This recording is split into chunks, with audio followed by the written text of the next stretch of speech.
The sun was slipping low over the streets of Lagos, painting the air golden.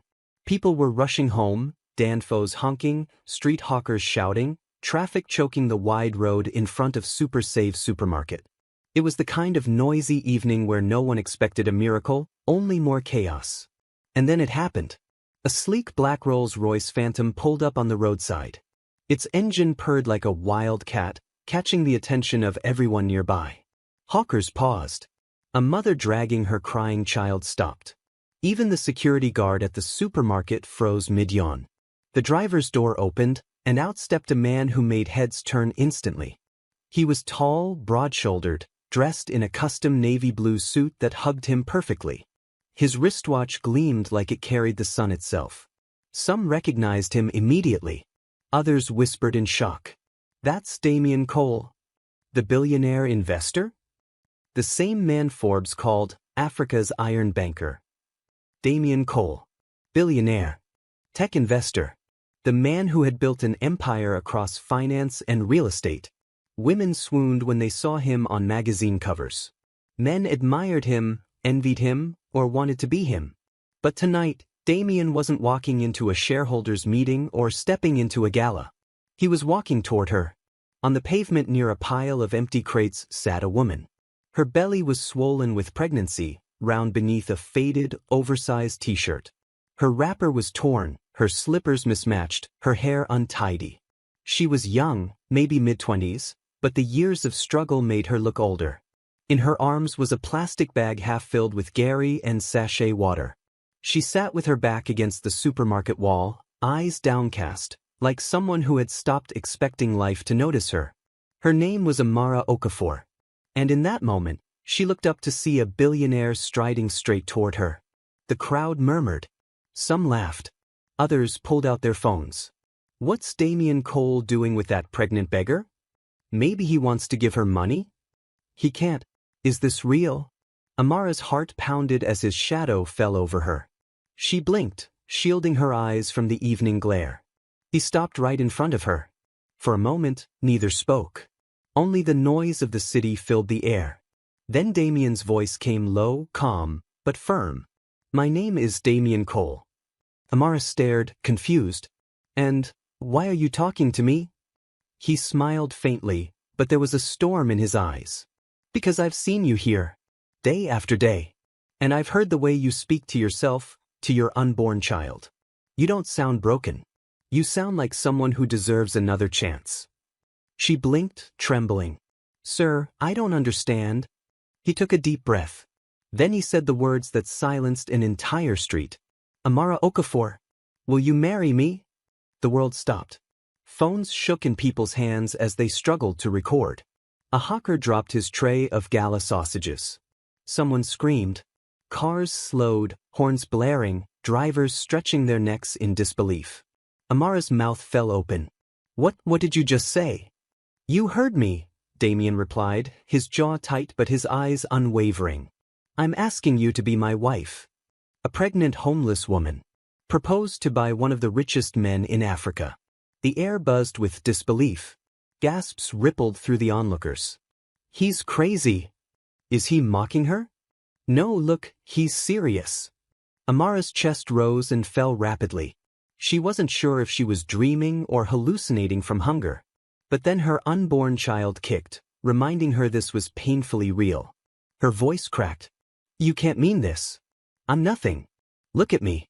I'm carrying another man's child. I sleep on the floor of an abandoned kiosk. You." Damien knelt. Right there, in front of dozens of strangers, the billionaire in a navy suit lowered himself onto one knee before the pregnant homeless woman. Gasps exploded louder than the Lagos traffic. "Please," Damien said, his voice shaking for the first time in public memory. "Please marry me." Amara's eyes widened. She put a hand on her belly, tears pricking her lashes.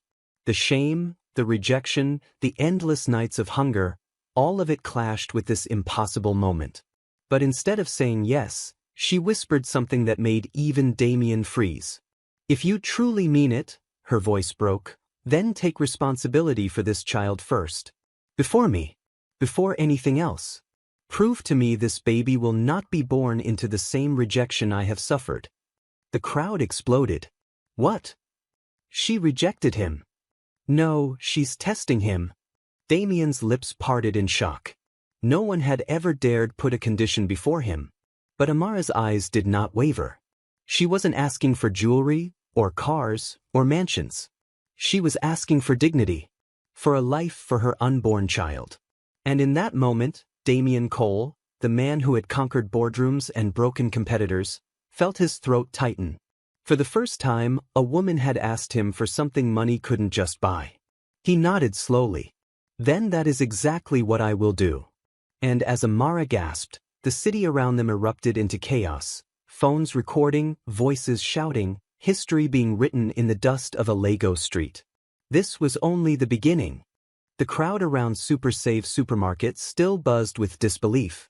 People whispered, laughed, and filmed as Damien rose slowly from his knees. His navy suit was dusted at the knees, but he didn't care. His eyes were locked on Amara. She was trembling, her hand clutched over her swollen belly. Her condition had silenced him in a way nothing else ever had. No one had ever demanded such a thing from Damien Cole, not shareholders, not politicians, not even women who longed for his attention. But this homeless pregnant woman had just drawn a line in the sand. And instead of anger, Damien felt respect. He nodded firmly. You want me to take responsibility for this child first? Done. Tonight. The murmurs deepened. Some scoffed. He's bluffing. Others sneered. A beg, he'll drive away and never come back. But before anyone could react, Damien extended his hand. Come with me. Amara froze. Her voice trembled. I can't. Look at me. I'll stain your car, embarrass you. I don't care, he said softly. Let me prove it to you. For a long moment she stared at him. Then, slowly she placed her hand in his. His grip was steady, warm, grounding. He helped her to her feet, and though her legs shook beneath her weight, Damien's arms supported her firmly. The crowd erupted, some cheering, some booing, but all recording. As Damien opened the Rolls-Royce door, Amara hesitated. She looked down at her mud-stained wrapper, her cracked feet, her swollen ankles. Tears blurred her vision. I don't belong in there, she whispered. You belong with me, Damien replied, his voice strong enough for the world to hear. Gasps followed as Amara slowly lowered herself into the leather seat, her plastic bag of Gary still clutched tightly in her hand. Damien closed the door gently, circled back to the driver's side, and slid in. As the engine purred and the car pulled into the Lagos traffic, the street outside erupted like a carnival, voices shouting, It's real. He's taking her. Inside the car, silence reigned. Amara clutched her belly, heart pounding, while Damien kept his eyes fixed on the road ahead. She kept sneaking glances at him, her mind a storm of questions. What game is this? He broke the silence. First, we're going to the hospital. You and the baby deserve care. Her lips parted. Hospital? I haven't. You don't need to explain. Tonight, you rest in a clean bed. Tomorrow, you eat food made for a queen. From now on, you'll never face rejection again. Not you, not your child. Her throat tightened. No man had ever spoken to her like that. Not even the one who had left her pregnant and broken. 20 minutes later, the Rolls-Royce stopped in front of Victoria Crest Medical Suites, a private hospital with marble pillars and spotless glass walls. Nurses and guards rushed forward as Damien stepped out, his presence like thunder in the night. He opened the door for Amara, who sat frozen in disbelief. Come, he said gently. The staff stared wide-eyed as she stepped out, wrapper torn, slippers hanging. But one sharp look from Damien silenced their judgment. She's with me. The words carried weight. Enough weight to bend reality. Within minutes, Amara was ushered into a private maternity ward, the air rich with the smell of antiseptic and lavender. A doctor hurried in, stammering as he shook Damien's hand. Sir, Mr. Cole, what an honor. Save the greetings, Damien cut him off. He gestured to Amara. She is my priority tonight. Full checkup. Mother and child. The doctor blinked but nodded quickly. Yes, sir. Amara's heart thudded as nurses began gentle examinations, checking her blood pressure, scanning her belly, listening to the baby's heartbeat. Tears pricked her eyes when she heard the steady thump-thump-thump from the machine. Her baby was strong. She looked over at Damien, who stood with his arms folded, watching intently. Their eyes met, and for the first time, she saw something in his gaze she hadn't expected. Not pity, not shame, but pride. When the doctor finally turned, he smiled. She and the baby are healthy, just malnourished. With proper diet and rest, both will thrive. Damien nodded, then looked at Amara. Did you hear that? Your child has a future. Her tears spilled freely now. Why are you doing this for me? For us. Damien walked closer, his voice low but steady. Because once, I too was left with nothing but pain. I know what it means to be invisible. And I promised myself, if I ever found someone worth saving, I wouldn't hesitate. Her lips trembled. She wanted to ask more, but exhaustion weighed her down. Nurses helped her onto a clean hospital bed, tucking fresh sheets around her. She clutched her belly, whispering to her child, "We're safe, we're finally safe." Damien stood at the doorway, watching her eyes flutter closed. His chest tightened. For years, boardrooms and billions had filled his time, but not his soul. Now, for the first time, he felt alive. And outside that ward, whispers spread like wildfire. The billionaire is serious. He really brought her here. This story is just beginning. They were right. Because that night, Damien Cole had not just saved a woman. He had changed his destiny. The next morning, sunlight spilled through the wide glass windows of Victoria Crest Medical Suites. Amara blinked awake to the soft scent of roses drifting from a vase at her bedside. For a split second, she thought it was a dream, that she'd wake up back on the cold pavement with sachet water bottles for pillows. But then she touched the crisp hospital sheets. She sat up slowly, her hand resting on her swollen belly. For the first time in months, her child kicked, strong and steady. Amara gasped and whispered, "We made it, we're really safe." The door opened. A nurse stepped in, pushing a silver tray with warm pap, akra, and fresh fruit. "Compliments of Mr. Cole," she said with a polite bow. Amara's eyes widened. "This is for me?" The nurse smiled gently. "Eat, my dear. You need your strength." As Amara sipped the pap, tears streamed down her cheeks. She wasn't used to being served, being cared for. She whispered a prayer under her breath, clutching her belly. "My child, maybe our story isn't over yet."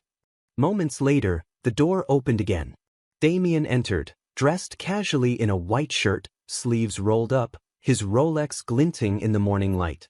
His presence filled the room, steady and calm. "How are you feeling?" he asked. Amara lowered her gaze. "Better, but I don't understand why." Damien pulled up a chair beside her bed. "Because dignity should not be a luxury. You asked me to take responsibility for your child. That begins now." Her lips trembled. She wanted to argue, to push him away, but the sincerity in his eyes held her still. "Come," he said after a moment. "There's more." Two nurses wheeled in packages wrapped in silver paper. Amara frowned as one box was placed on her lap. She opened it carefully and gasped. Inside was a flowing maternity gown of soft lavender silk, paired with a matching headscarf.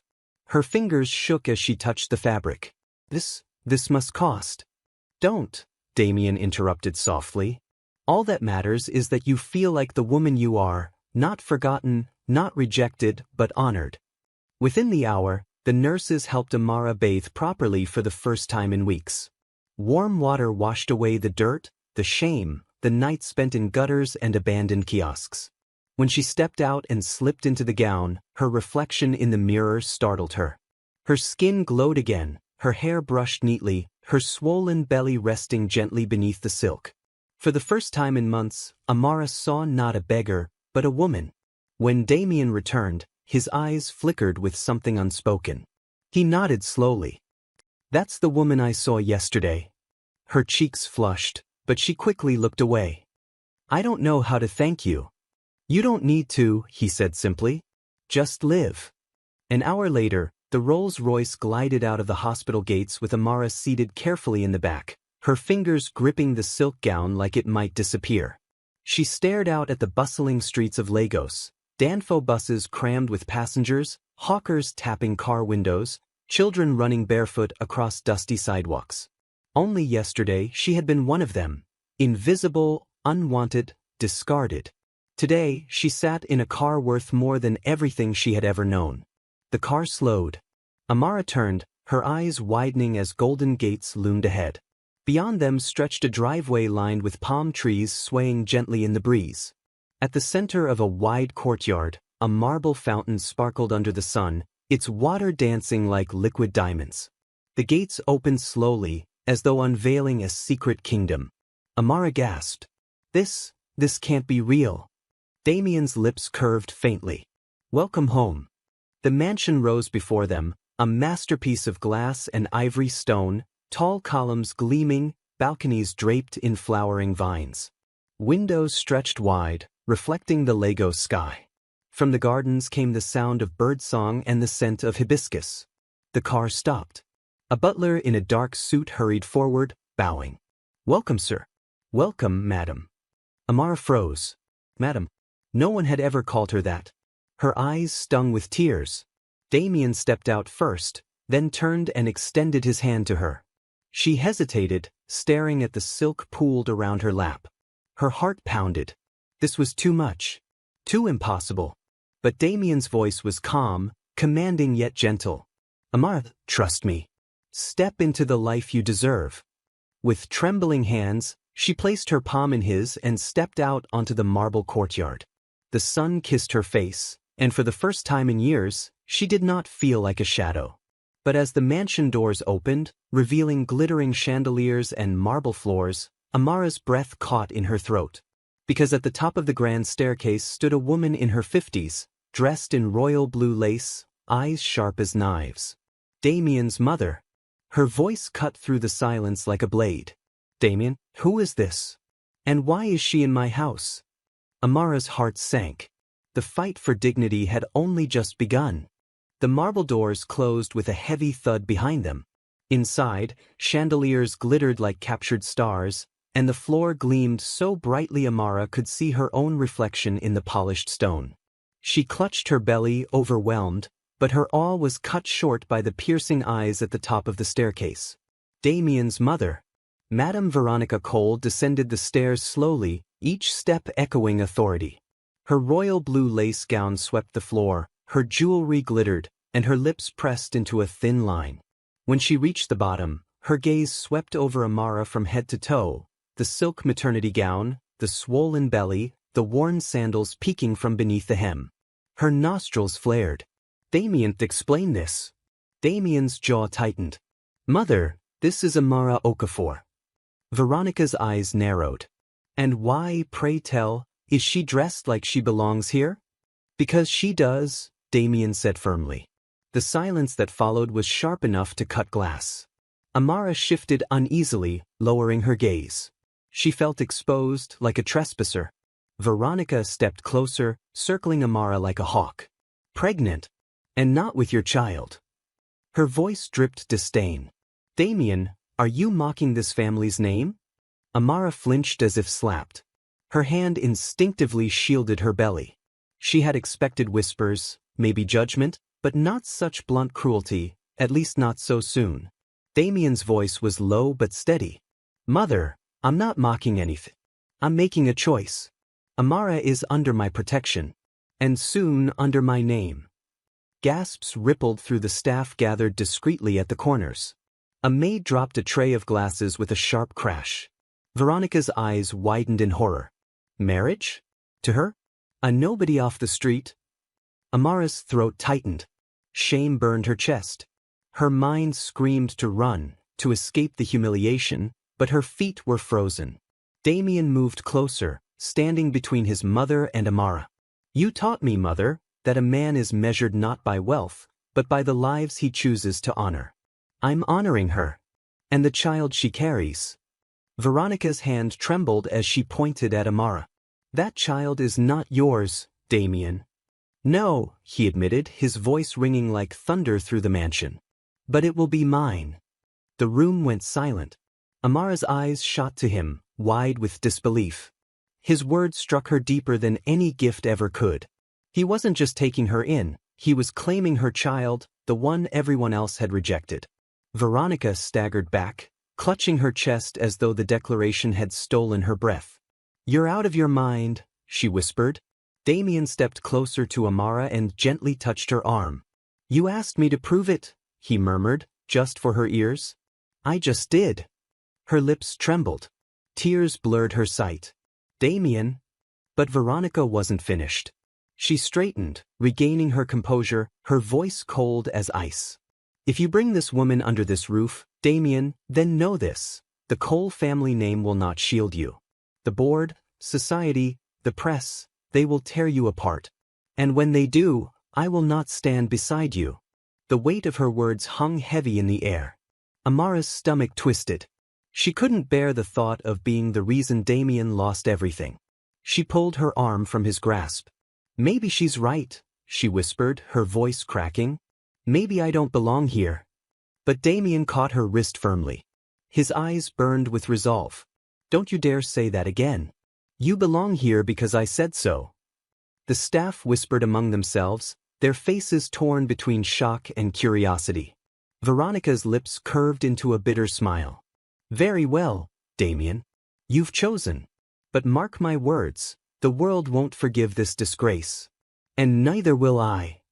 With that, she swept out of the hall, her heels clicking against the marble until her figure disappeared into the east wing. The silence she left behind was suffocating.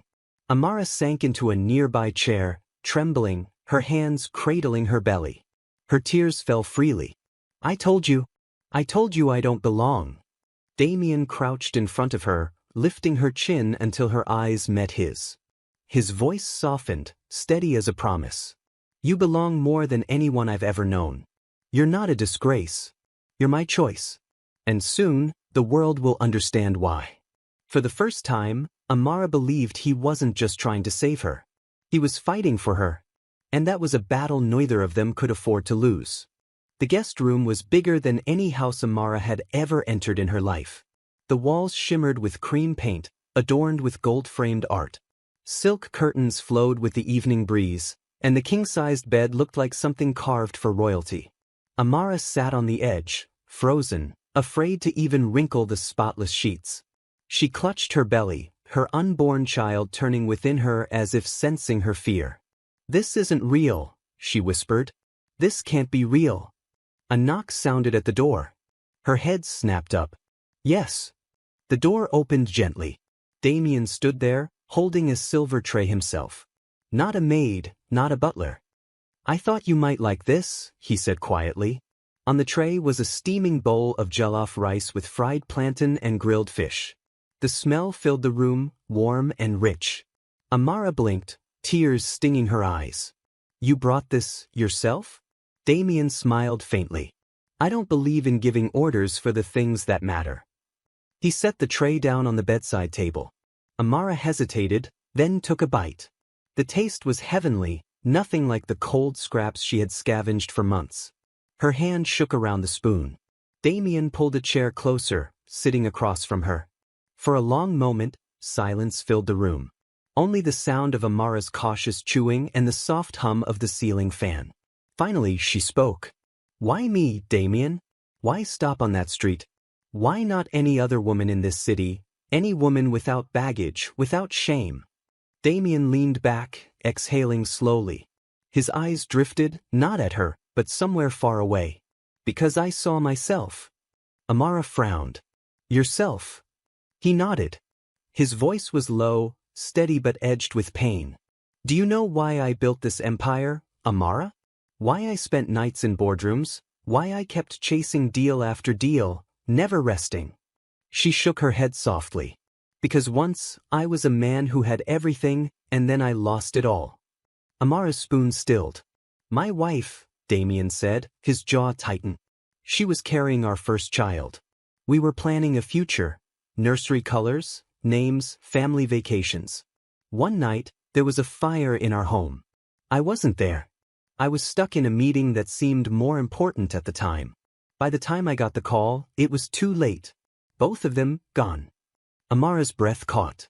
Her own chest ached as though she had been the one burned by those flames. I buried them, and with them I buried myself. After that, I stopped believing in anything but money.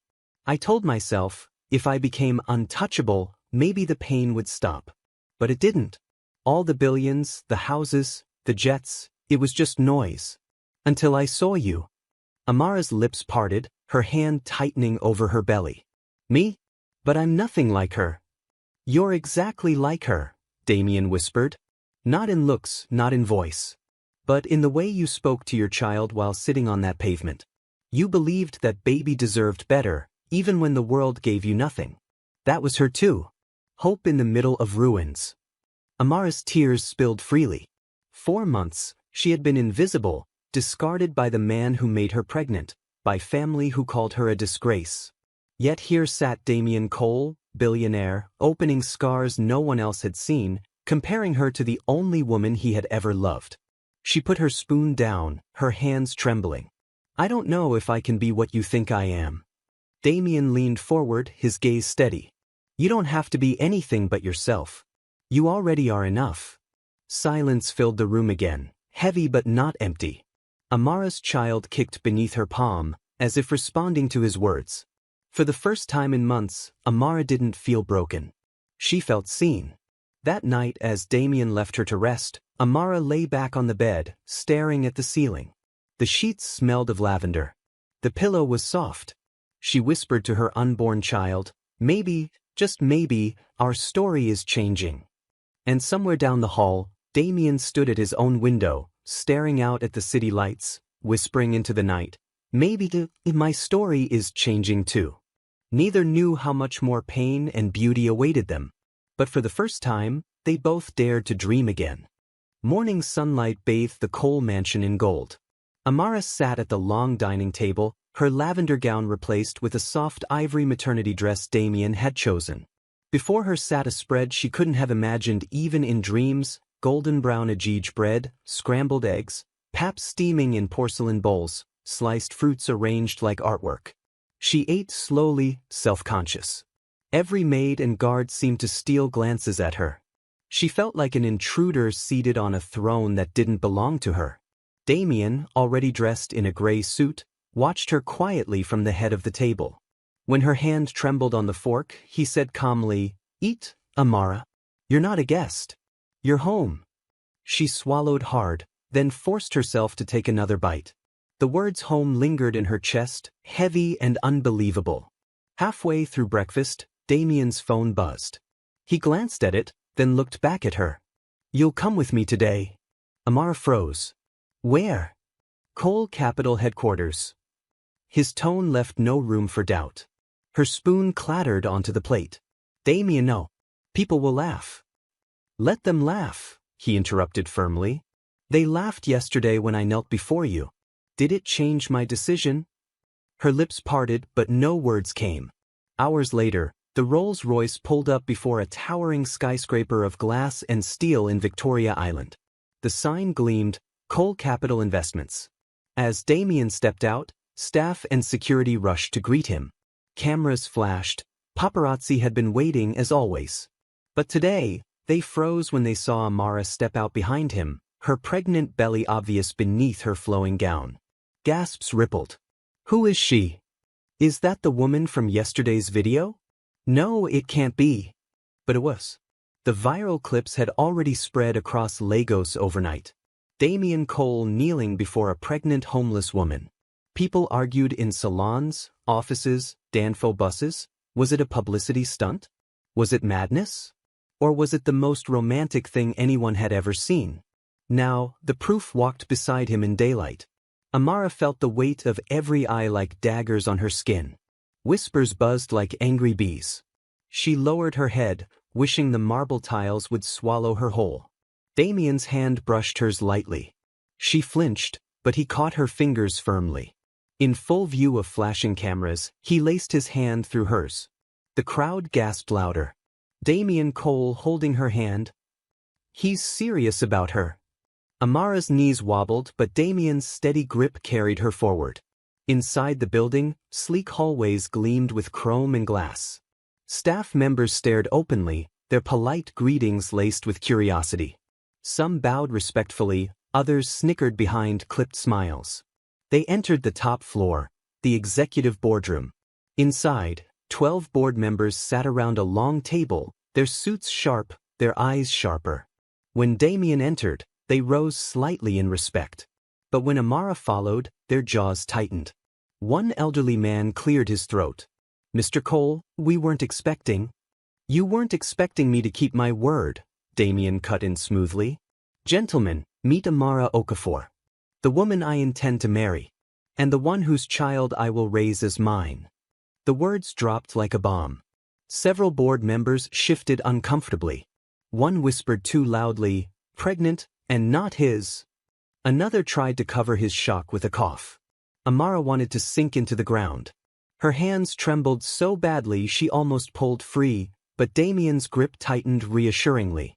"Sir," another board member began carefully, "with all due respect, this relationship could affect the company's reputation. Investors trust me because I make bold decisions," Damien interrupted sharply. His eyes swept the room. "This is no different. This woman is not a scandal. She is a testimony. And if anyone here believes otherwise, you're free to resign today." The room went silent. The board members exchanged uneasy glances. None dared speak again. Damien guided Amara to a chair at the table. For the first time in her life, she sat in a room where billionaire decisions were made. Her hands clutched her belly as she whispered to herself, "God, what is happening to me?" Hours later, as they left the building, the paparazzi were still waiting. Cameras flashed, microphones shoved forward. "Mr. Cole, is it true you proposed to a homeless pregnant woman?" "Amara, how does it feel to go from the streets to a billionaire's mansion overnight? Is this charity or love?" Damien ignored them, guiding her into the car. But just before the door closed, he turned, his voice loud and clear. "Her name is Amara. Learn it. Because very soon, it will be Amara Cole." The crowd erupted. Shouts, cheers, insults, applause. The city was on fire with the story. Inside the car, Amara buried her face in her hands, overwhelmed. "Damien, they hate me. They'll never accept me." He turned, his voice steady. "Let them hate. They don't need to accept you. I do. And I already have." Her tears fell silently. For the first time, she wasn't crying from shame, but from the terrifying possibility that maybe, just maybe, he truly meant it. But deep inside she knew, the world wasn't finished testing them.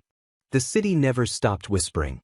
Every newspaper headline, every blog post, every late-night TV show carried the same story. Damien Cole loses his mind? Billionaire proposes to pregnant street beggar. Some mocked him. Others accused Amara of being a gold digger. Many doubted it would last more than a week. But inside the mansion, another reality unfolded. Amara's pregnancy was entering its final months. Nights became harder. Some evenings she woke breathless, clutching her belly as waves of pain rolled through her body. Other nights, she sat on the balcony, tears in her eyes, whispering prayers to a child not yet born. Damien never left her side. One evening, as Lagos rain poured outside, Amara doubled over on the bed, groaning. "It hurts. Damien, it hurts so much." He rushed to her, panic flashing across his usually calm face. "Talk to me, Amara. What's wrong?" She gripped his arm, her nails digging into his skin. "I can't breathe properly. I think something's wrong with the baby." Without hesitation, Damien scooped her into his arms. The mansion erupted with motion, staff running, drivers pulling out the car, bodyguards shouting into radios. Within minutes, the Rolls-Royce sped through the storm, sirens clearing the road ahead. Inside the hospital, doctors and nurses swarmed. Damien refused to wait outside. "I'm not leaving her," he growled. They tried to protest, but one look at his face silenced them. He stayed at Amara's side, holding her hand as monitors beeped and doctors checked her heartbeat, her blood pressure, the baby's movements. Sweat streamed down her face, her gown clinging to her skin. At one point she turned to him, whispering through tears, "Why are you doing this? You don't owe me anything, you don't owe this child anything." Damien's grip tightened. His voice was low but fierce. "Don't you ever say that again. I owe you everything. You gave me back a reason to breathe. And this child is mine, Amara. Maybe not by blood but by choice. And choice is stronger than blood." Her tears fell harder. For months, she had prayed someone would claim her child, not as a burden, but as a blessing. Now here was a man the world called untouchable, whispering promises even her own family had refused to make. Hours passed. Finally, the lead doctor sighed in relief. "Mother and child are fine. Just contractions from stress. She needs rest and proper nutrition." Damien exhaled deeply, his forehead dropping against Amara's hand. She stroked his hair weakly, whispering, "Thank you." He looked up, his eyes glassy. "Don't thank me. Just don't scare me like that again." That night, back at the mansion, Amara couldn't sleep. She sat by the window, watching the rain ease into a soft drizzle. Damien walked in quietly, carrying 2 glasses of warm milk. He handed one to her, then sat across, his shirt sleeves rolled, his face tired but still handsome in the dim light. "Why me?" she asked softly, breaking the silence. "Out of all the women in Lagos, why did you choose me?" He looked at her for a long moment, then said simply, "Because you're the only one who asked me for something I couldn't buy." Her lips parted. He leaned forward, his voice steady. "You didn't want cars. Or diamonds. Or mansions. You wanted dignity. A future for your child. That told me everything about the woman you are. And I knew. I couldn't let you go." Amara's chest ached with emotions too heavy to name. For the first time, she felt something stirring that terrified her. Hope. Her baby kicked just then, strong and steady. Damien's eyes softened. Without asking, he reached forward, his palm resting gently on her belly. The movement made Amara freeze. No man had ever touched her pregnancy with such tenderness. His eyes locked with hers, and in the quiet of the night, something shifted between them. For the first time, it wasn't just pity or protection. It was connection. She whispered, voice trembling, "He knows you're here." Damien smiled faintly. "Then let him know. I'm never leaving." And in that moment, with the rain fading and the baby kicking between them, Amara realized this was no longer just survival. Something deeper was beginning. The mansion was silent that night until a scream shattered the air. "Damien!" Amara's cry echoed down the marble hallways. Damien burst into her room, still in his shirt sleeves, his face pale. Amara was hunched over, clutching her belly, sweat pouring down her face. "It's time," she gasped. In an instant, the house turned into chaos. Nurses rushed in, bodyguards cleared the driveway, the Rolls-Royce screeched into life. Damien carried her himself, his arms strong but trembling, whispering, "Hold on, Amara. Hold on." At Victoria Crest Medical Suites, the delivery room lights burned bright. Doctors shouted instructions, nurses moved swiftly, and Amara screamed as contractions racked her body.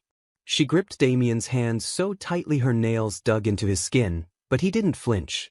He stayed beside her, whispering again and again, "I'm here. You're not alone. I promised you." Hours stretched like eternity. Sweat, pain, tears. And then, the cry. A sharp, piercing newborn cry filled the room.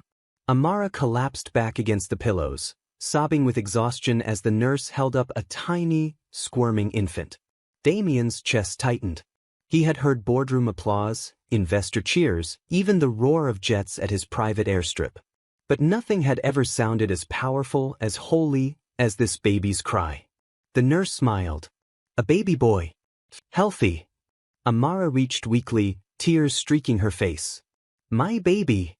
Damien took the child carefully from the nurse, his large hands trembling. The baby's tiny fists flailed, his cries fierce. Damien stared down at him, his throat tightening. "You're perfect," he whispered. "Perfect."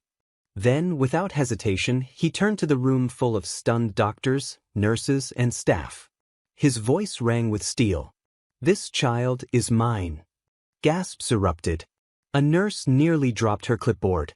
The doctor stammered, "But, sir?" "No buts," Damien thundered. His eyes blazed as he lifted the baby higher. "From this moment he carries my name.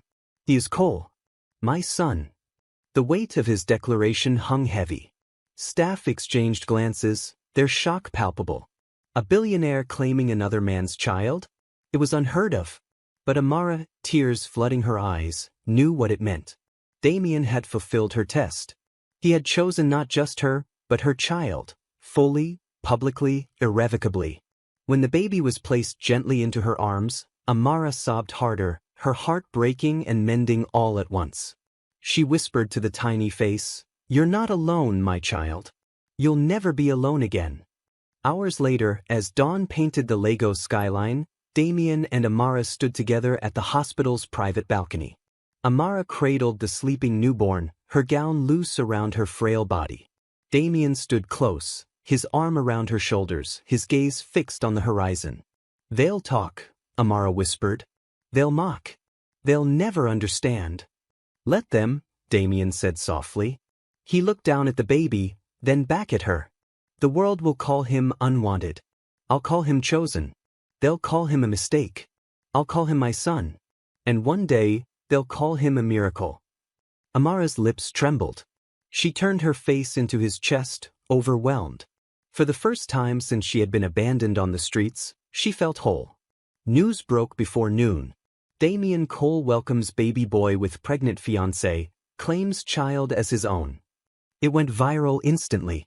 Photos of Damien cradling the infant spread across blogs, social media, and international outlets. Some headlines mocked him. Others hailed him as a man of courage.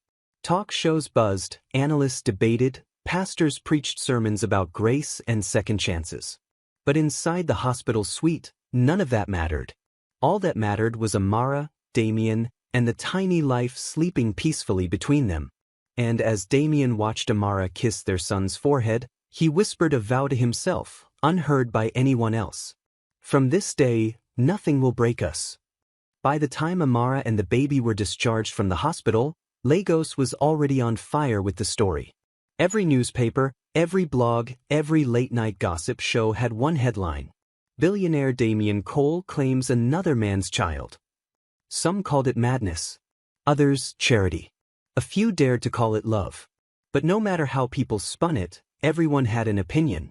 When the Rolls-Royce rolled slowly back through Victoria Island with tinted windows hiding the newborn inside, photographers swarmed like bees.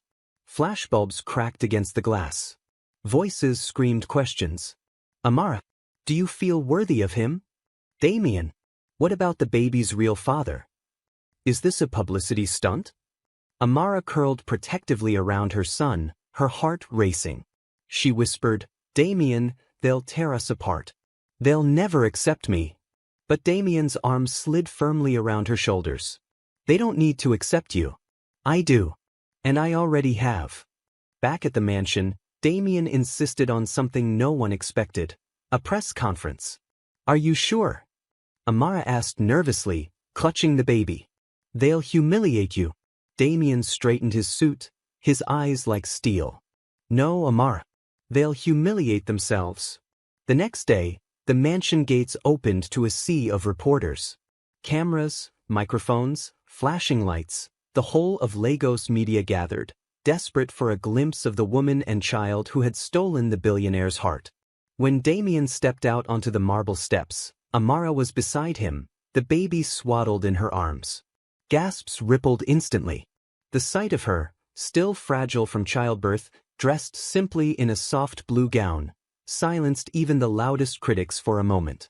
Damien raised a hand for quiet. His voice rang clear and strong. "3 days ago, the world saw me kneel before Amara Okafor. Yesterday, you heard that she gave birth to a son. Today, I am here to confirm what I said then, and what I will repeat until my last breath. Amara is the woman I love. And this child," he glanced down, his face softening, "is my son." Shouts erupted. A reporter yelled, "But he isn't your blood." Damien's eyes sharpened. "No, he's my choice. And I will tell you what is stronger than blood: commitment. Anyone can father a child. It takes a man to choose one. The crowd murmured, stunned. Another voice shouted, "Mr. Cole, are you not afraid this will ruin your reputation?" Damien smiled faintly. "If choosing love ruins me, then I was never worth the reputation in the first place." The crowd buzzed louder now. Some reporters clapped despite themselves. Others shook their heads in disbelief.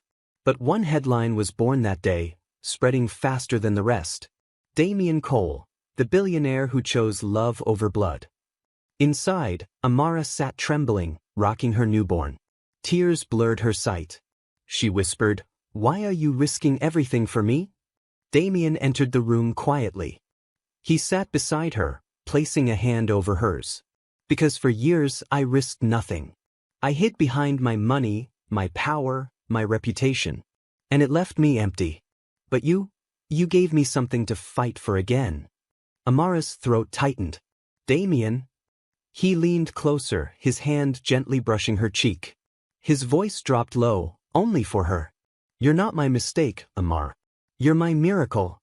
She broke, sobbing into his chest as the baby stirred softly between them. That night, the city was still talking. Social media was a war zone, half mocking, half praising. Memes flooded WhatsApp groups, gossip shows dissected every word. But inside the Cole mansion, none of it mattered. Amara sat on the balcony, her baby asleep in a cradle beside her, while Damien poured 2 glasses of wine. For the first time since stepping off the streets, she didn't feel like an intruder. She felt like she belonged. As Damien handed her a glass, their eyes met. Something unspoken passed between them. Not pity, not duty, but the first sparks of real love. And deep in her heart, Amara whispered, "Maybe this isn't just his fight anymore. Maybe it's ours." Days turned into weeks, and the storm refused to die. Talk shows replayed Damien's press conference. Newspapers debated whether he was a fool or a hero. Some called Amara a cunning woman who had trapped a billionaire with her pregnancy. Others, surprisingly, began calling her the woman who melted iron. But inside the mansion, life was quietly changing. The staff who once whispered behind her back now treated Amara with new respect. They saw how Damien rose in the middle of the night to rock the baby so she could sleep. They saw how he ignored society's jabs, laughing with Amara over breakfast as if the outside world didn't exist. They saw the way he gazed at her, not like a savior looking at a burden, but like a man seeing his equal. One morning, as Amara walked through the garden with her baby, the head maid approached, her voice soft. "Madam, may I hold him?" Amara hesitated, then nodded. The maid's eyes lit up as she cradled the baby gently, whispering blessings over him. For the first time, Amara felt the weight of suspicion lift just a little. At night, Damien began bringing Amara into his world of business. He spread documents across the study table, explaining deals, stocks, and investments in simple words. Amara listened intently, asking questions that startled him with their sharpness. "You understand this?" he asked once, surprised. She shrugged. "I may have been homeless, Damien, but I wasn't stupid. Before my life collapsed, I studied accounting at the University of Benin. I never graduated, but numbers, they've always spoken to me." Damien leaned back, stunned. "All this time, and you thought you were nothing." Her voice broke. "Because that's what everyone told me." He reached across the table, his hand covering hers. "Then let me be the first to tell you the truth, you are more than enough." The words wrapped around her like armor, silencing years of shame. Slowly, the outside world began to notice. Bloggers who once mocked her started writing softer headlines. Amara Cole, from streets to strength? Billionaire's pregnant beggar wife. Or rising star? At a charity gala, Damien stunned guests by arriving not with a model or an actress, but with Amara, dressed in a simple emerald gown that hugged her curves modestly. The whispers were merciless at first, but when she spoke passionately about creating opportunities for women abandoned by society, the room went silent. One journalist whispered to another, She actually makes sense." And just like that, the tide began to turn. But as respect grew, so did jealousy. Hidden in the shadows, There were those who couldn't accept this transformation. One of them was Damien's fiercest business rival, Chief Leonard Oba, a man who had spent years waiting for a weakness to exploit. Watching Damien's empire bend toward Amara, Chief Oba smiled coldly. "So this is his flaw," he muttered. "A woman and a child that aren't his. Let's see how long his empire survives when I turn the world against them." Meanwhile, in the mansion, Amara sat on the balcony with Damien, the baby asleep between them. The Lagos skyline glittered, 1,000 stars reflected in the glass towers. "Do you ever regret it?" she asked softly. "Choosing me?" Damien turned, his gaze steady, his voice quiet but unshakable. "Every regret in my life ended the day I met you." Amara's heart thudded. She wanted to believe him, truly believe him, but a shadow of fear lingered. Because deep down, she knew love wasn't their only battle. The world wasn't done with them yet. It started with whispers. Anonymous blogs posting headlines. Damien Cole's so-called queen was once a streetwalker. Baby Cole, who is the real father? From gutter to gold digger, the true story of Amara Okafor. At first, Damien dismissed them. "Noise," he said. "People will talk. Let them choke on their words." But the noise grew louder. A video surfaced, grainy footage of Amara begging for coins outside a market months earlier, belly already showing. The captions twisted it cruelly. "This is the woman who fooled a billionaire." When Amara saw it, she broke. Sitting in the nursery, rocking her baby, she sobbed silently. "Damien, they'll never let me escape my past." Damien crouched in front of her, gripping her hands. "Your past does not define you. If they want to fight, they'll fight me, not you." But even Damien couldn't control what came next. One evening, as the Cole Capital Board gathered, Chief Leonard Oba entered uninvited. The rival billionaire leaned on his cane, smirking. "Forgive my intrusion, gentlemen. But I believe you all should know who is influencing your chairman's decisions these days."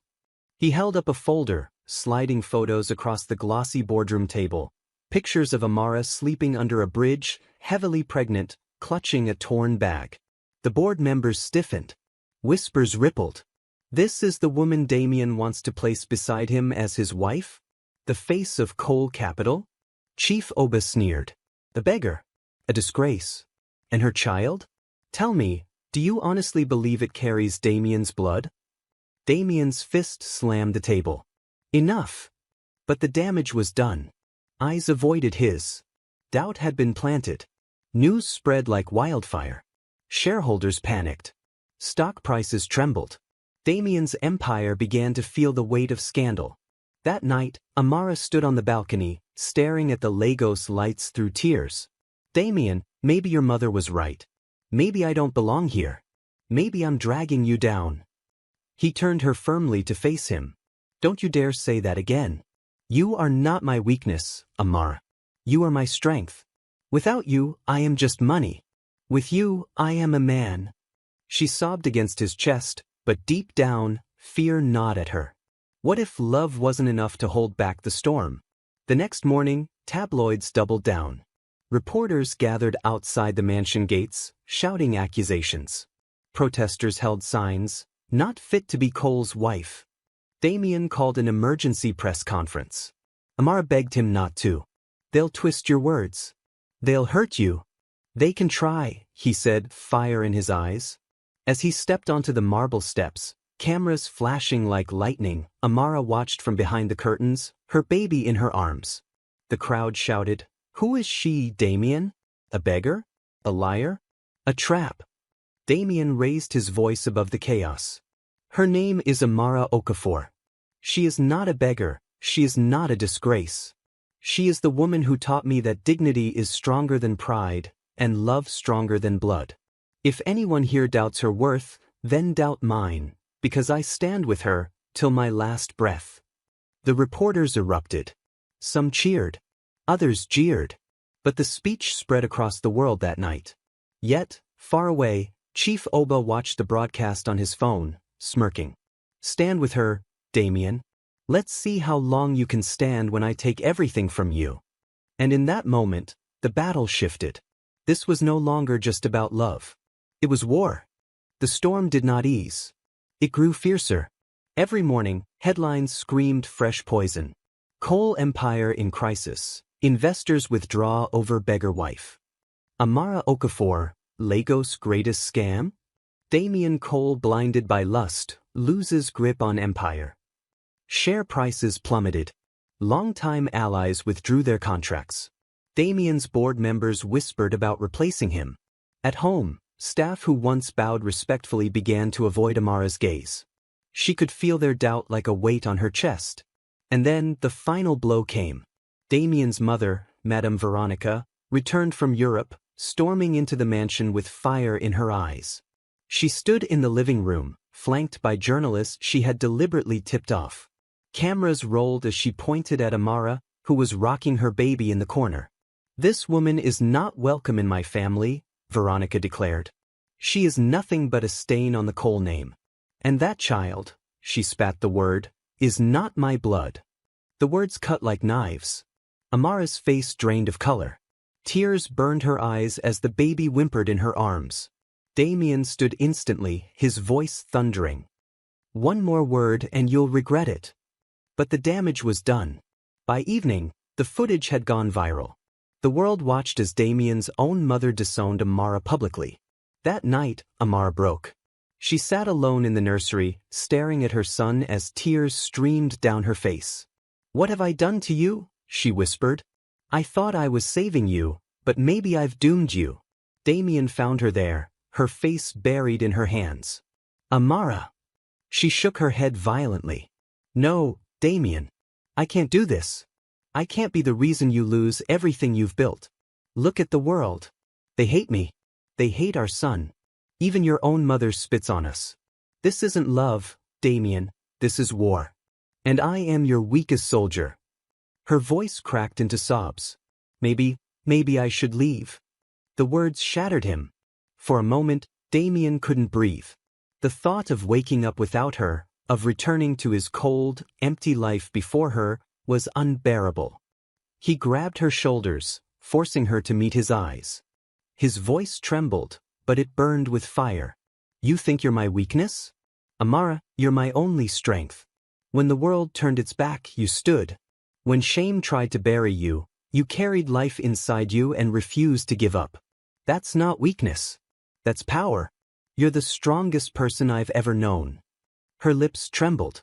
"But your empire—" "Let it fall," he cut her off. His jaw clenched. "If I lose coal capital but keep you, I still win. Because empires can be rebuilt. But a woman like you comes once in a lifetime." Amara's tears fell harder, but now they were mixed with something else, disbelief melting into hope. For a long moment, they clung to each other, the baby stirring softly between them. Yet even as Damian held her, a storm still brewed outside. Chief Oba moved in the shadows, tightening his grip on contracts and investors, smiling as coal capital bled. And the city whispered louder, "This love will not last." But deep in the mansion, Damian whispered something else into Amara's ear. "Let them come. Let them try. As long as I have you, they will never break me."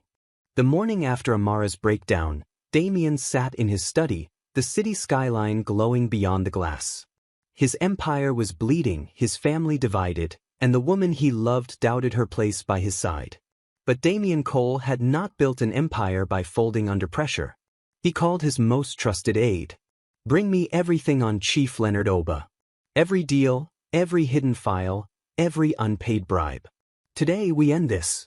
By evening, Damian's legal team had gathered boxes of documents, recordings, and photographs.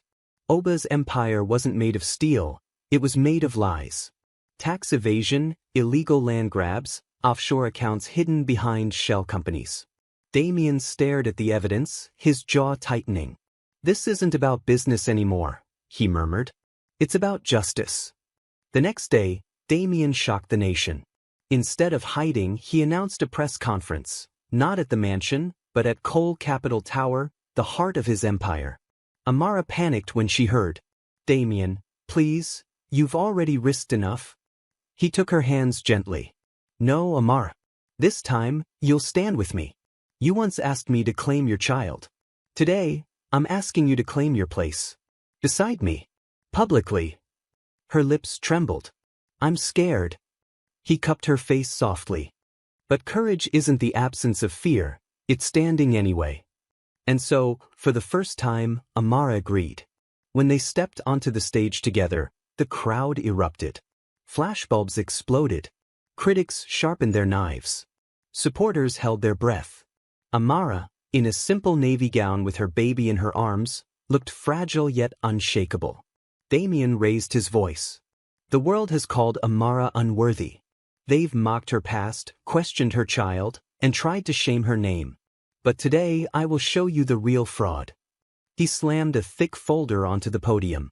Screens lit up behind him, displaying documents and bank transfers. Damien's voice cut through the noise.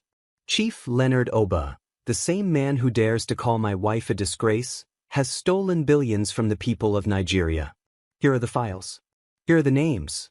Here are the accounts. The crowd gasped as evidence flashed on the screens. Reporters scrambled, cameras zoomed, whispers turned to shouts. This is the man you trust? This is the man who tried to bury a woman because she once slept on the streets? He is the beggar, not her, a beggar of power, feeding on corruption. The room shook with chaos. Reporters shouted questions. Some clapped. Others gaped in disbelief.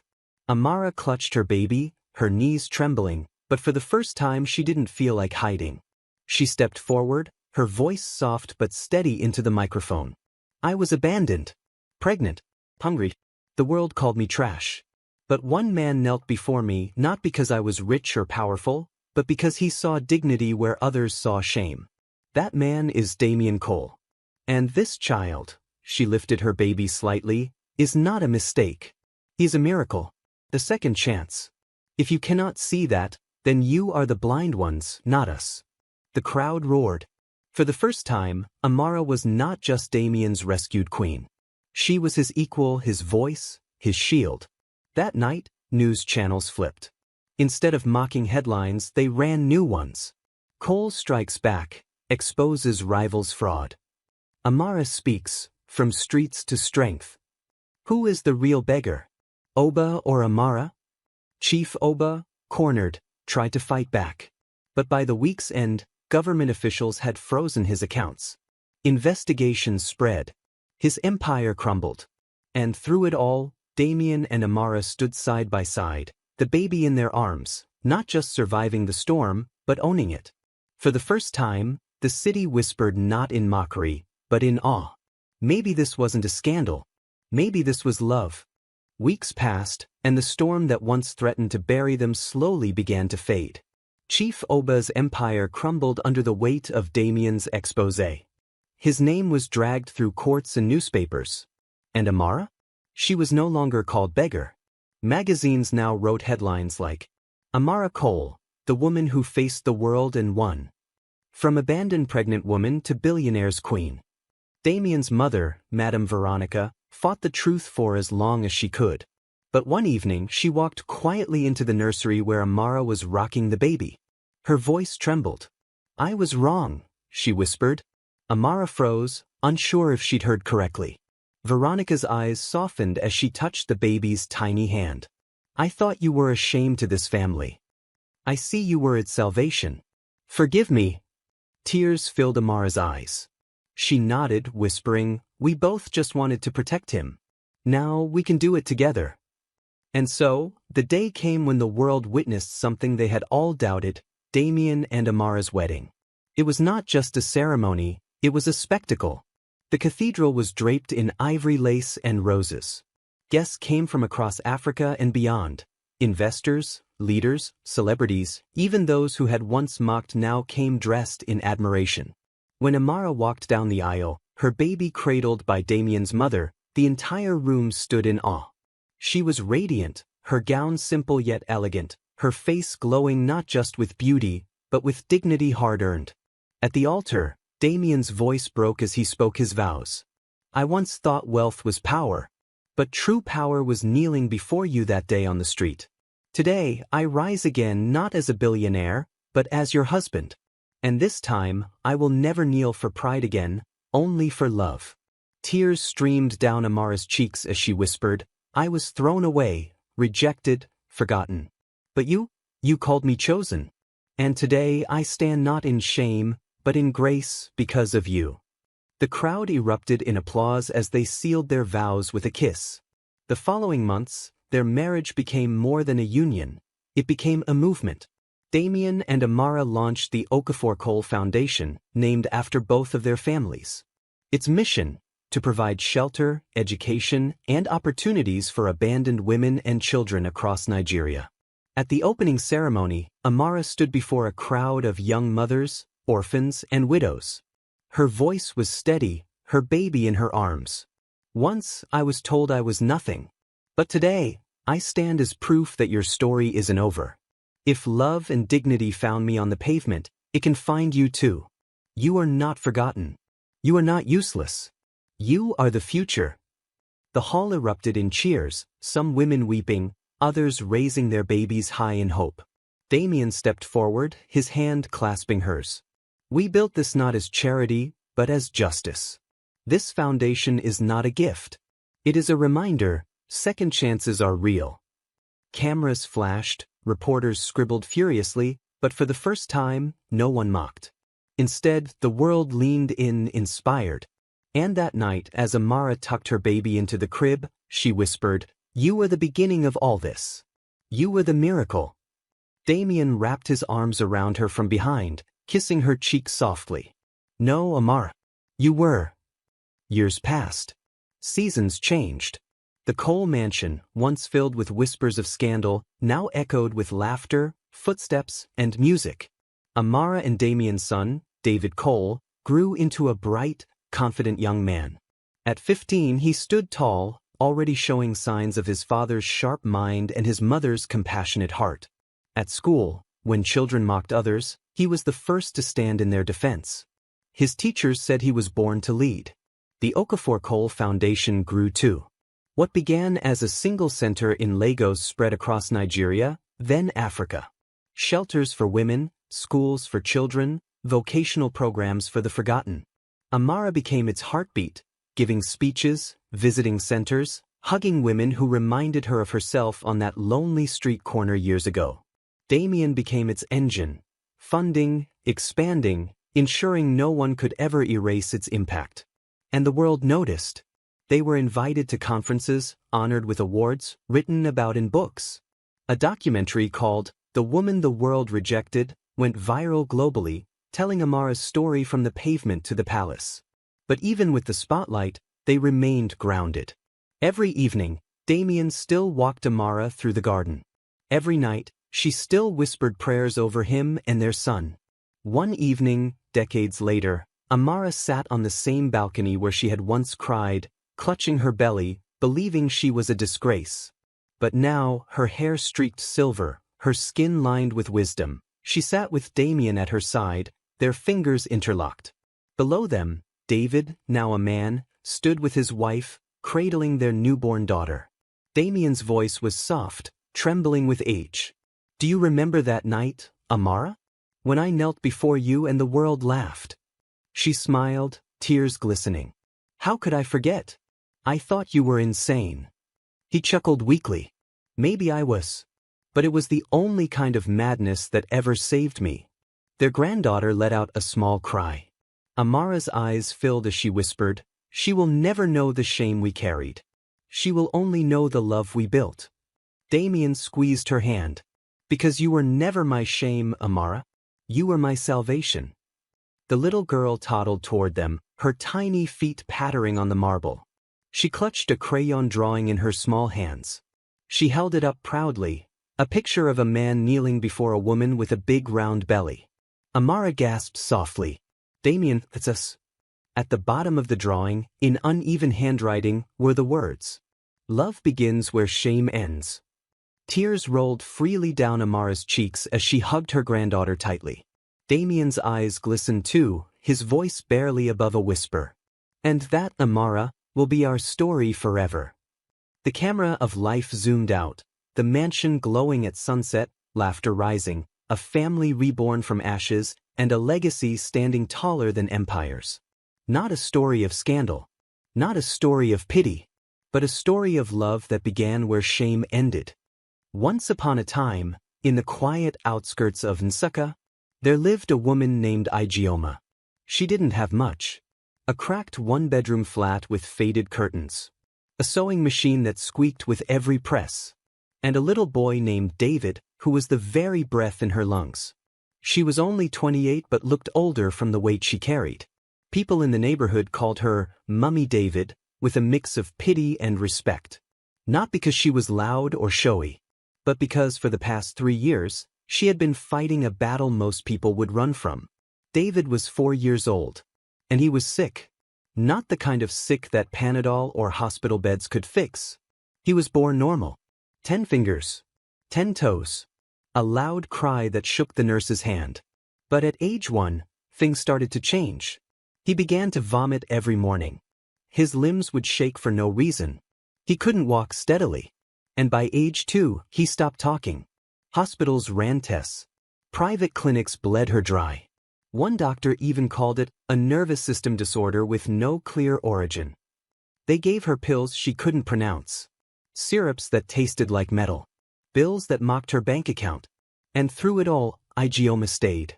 She fed him, bathed him, prayed over him every night with Psalm 91 under her pillow. She never once thought of running away. Because that boy, David, had her eyes. On this particular Monday morning, the sky was the color of smoke. The air felt thick with something unspoken. Ijeoma tied her wrapper tighter and stepped outside to hang damp clothes on the line. David sat quietly on the mat near the door, drawing something in the dust with his finger. He didn't speak. He never did. But sometimes he would draw things. Today, it looked like a long figure with sharp eyes and wavy lines coming from its head. Ijeoma bent to look closer. "Are you drawing, Mummy?" she asked gently. David didn't look up. He just drew another line. She smiled sadly, brushed his hair back, and returned to the basin. Her neighbor, Auntie Clara, leaned over the fence. "You're strong, Ijeoma," she said, unprompted. Ijeoma chuckled. "Or just too tired to cry anymore." They both laughed, but there was no joy in it. That afternoon, she walked to the small tailor shop where she took in odd jobs. She finished sewing 3 school uniforms and earned just enough to buy 1 tub of pap and a sachet of paracetamol. She walked home as the clouds began to gather. It was on that walk that her story truly began. Right outside the junction, as the first drops of rain started to fall, a woman called her name. "Ijeoma, wait." She turned. It was Nneka, a woman she hadn't seen in years. They had attended the same secondary school. Nneka was now dressed in a clean mustard blouse and dark skirt. She looked polished, confident. "Nneka?" Ijeoma blinked. "You've added weight, oh." "Ah, my sister, na small grace," Nneka smiled. Then her eyes fell on David. "Is this your son?" Ijeoma nodded. "He's not feeling fine, but he's strong." Nneka bent down, studied him quietly, then said, "You need to come with me." Ijeoma raised a brow. "Go where?" "There's a church. Not far. Prophetess Miriam. She doesn't advertise. No signboard. But what I saw there." "Ijeoma, people walk in with their dead and walk out with miracles." Ijeoma's mouth twitched. "I've tried hospitals. Prayed in 5 different churches. Mountain vigils. I've sold all my gold. Nothing." "Just come once," Nneka insisted. "One night only. You have nothing left to lose, ABI?" Those words stuck in Ijeoma's throat. She looked down at David. His eyes were distant, his lips quivering, then up at the sky, where thunder grumbled quietly behind the clouds. "Okay," she said finally. "I'll come." That Friday night, the sky broke open. Heavy rain fell like sheets of punishment. The wind howled through the cracks in Ijeoma's ceiling, but she dressed David in his only thick sweater and wrapped him in a towel. They met Nneka at the back of a market. A dusty side road led them through banana trees and broken bricks until they saw it, a small bungalow with no name. Just flickering candles in the windows and a smell of wet sand in the air. Inside, the room was dim but packed with people. No loudspeakers. No flashy robes. No money baskets. Just soft music from a keyboard, and a woman standing barefoot in front of the crowd, eyes closed. That was the first time Ijeoma saw Prophetess Miriam. She wore a plain white wrapper and held a brown wooden staff. Her voice was calm, low, and steady, not like the other mamas on TV. She didn't scream. She whispered. And yet the room shook. Halfway into the service, Prophetess Miriam opened her eyes. "There is a child here," she said. "He was born whole but taken. His body is confused, but his spirit still knows his name. Where is he?" Silence. Then David, who hadn't moved all night, suddenly stood. On his own. Without help. Gasps filled the room. Ijeoma nearly fainted. "Bring him," the prophetess said gently. David walked forward. Step by step. Straight. Without stumbling. People began to cry. Ijeoma followed him, hands shaking. Prophetess Miriam placed her hand on his head and closed her eyes. Then she said, "He is not broken. He has been marked. But tonight, the river will release him."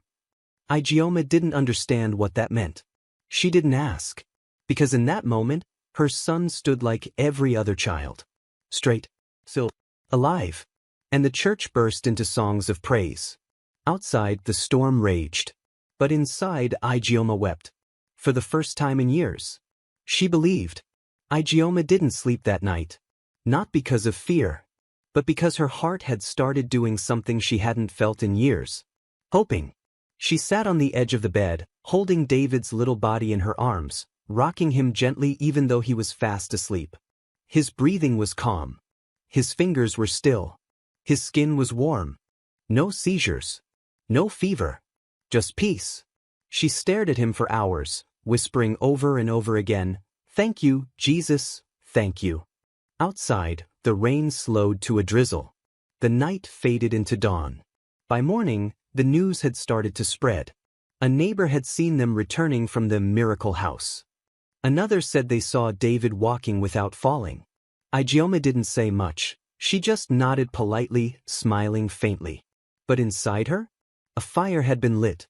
For the first time since David was diagnosed, people weren't looking at her with pity. They were looking at her with wonder. Even her landlord, who used to frown whenever David screamed at night, smiled and said, "That boy is a fighter-o." On Tuesday morning, Ijeoma did something bold.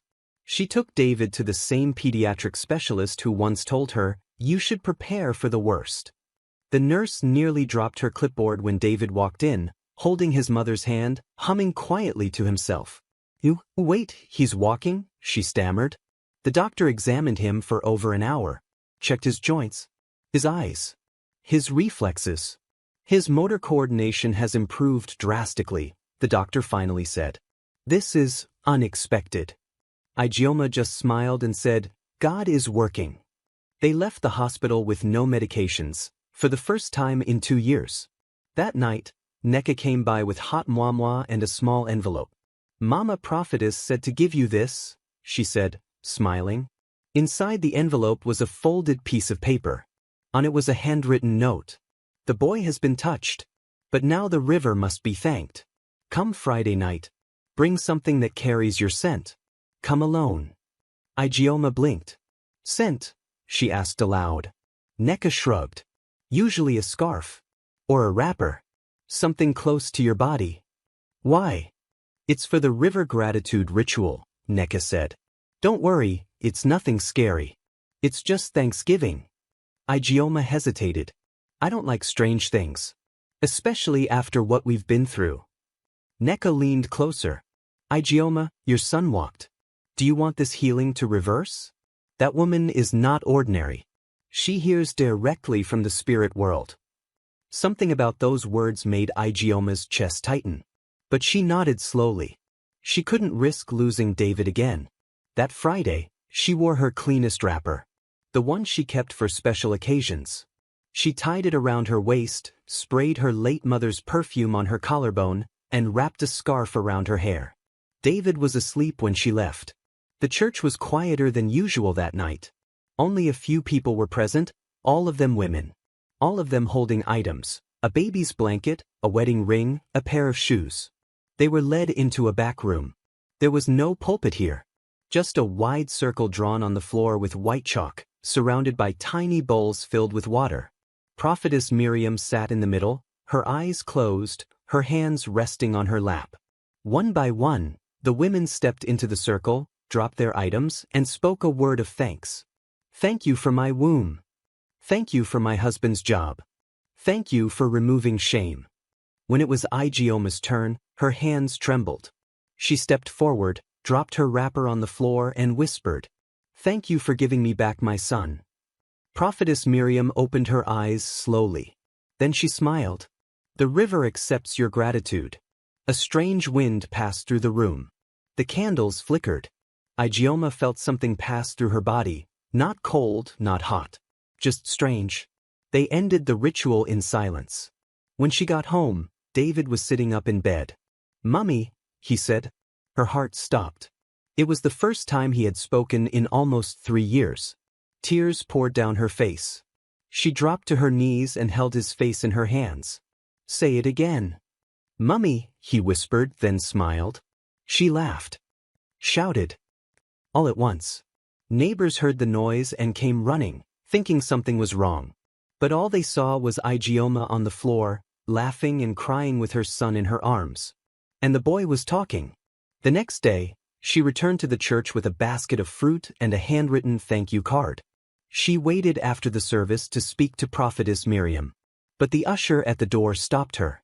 "Mama doesn't see anyone today," he said. "She's gone to rest." Igioma nodded politely, but a part of her felt unsettled. She hadn't seen Prophetess Miriam's car leave. And something about the usher's eyes felt cold. Later that night, David began to draw again. Only this time, it wasn't random. He drew the same woman over and over again. Long eyes, sharp fingers, and a crown that looked like snakes twisting around each other. "Is that Mummy?" Igioma asked playfully. David shook his head. "She comes at night," he whispered. "From the water." Igioma froze. "What do you mean?" "She tells me stories," David continued. "She says I'm her gift now." The room went quiet.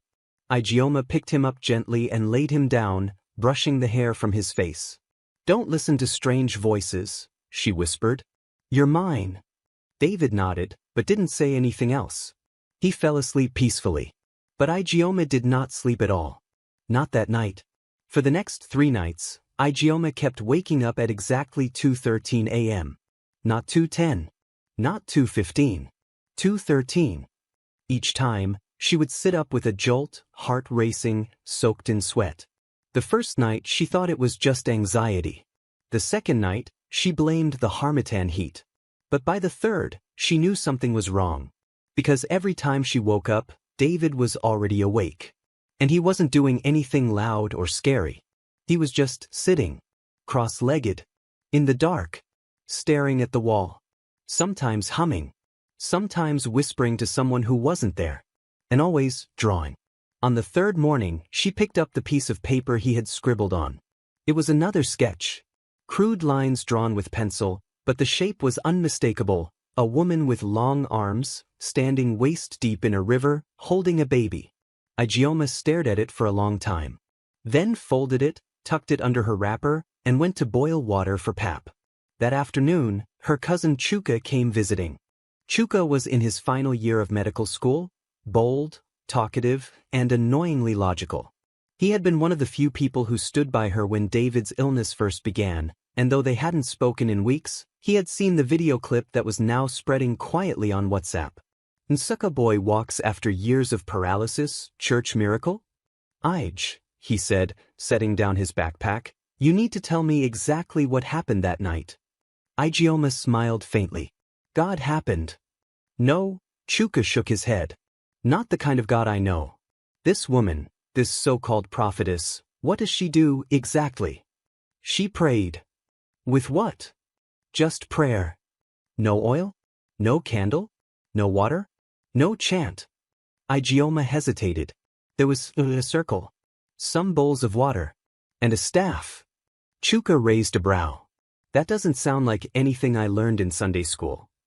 "She helped my son," Igioma said firmly. "That's all I know." Chuka leaned forward. I'm happy he's walking. I really am. But listen to me, sometimes the price for a miracle is higher than the problem itself. That night, Ijeoma didn't sleep. She watched David until she dozed off sometime around midnight. Then at exactly 2:13 a.m., she heard it. A knock. Not on the front door. On the window. She froze. Another knock. Like fingertips brushing glass. She slowly turned her head. No one was there. But the curtain was moving. There was no wind. She reached for her phone, dead. The bulb overhead flickered once, then went out. She reached for David. His body was ice cold. Then he whispered, eyes still closed. She's calling me, Mummy. From the river.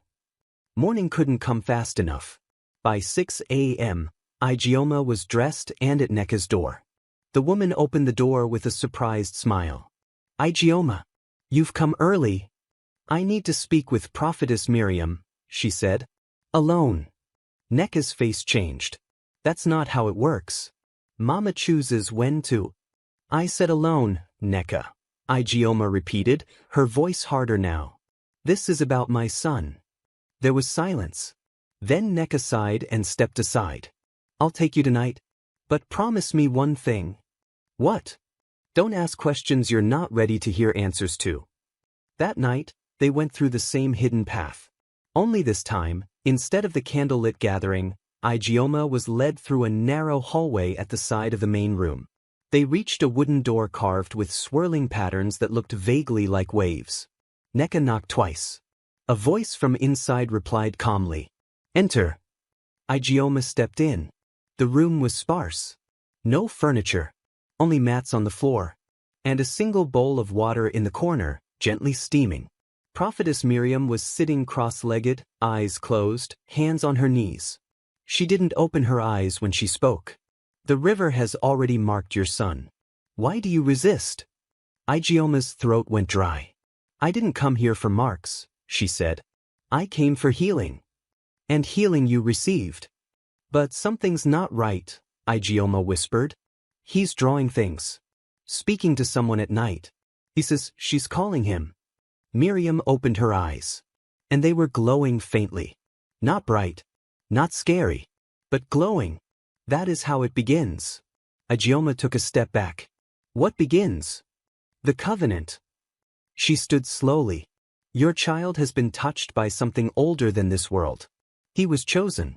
The pain he suffered opened the door. You opened it. No, Ijeoma whispered.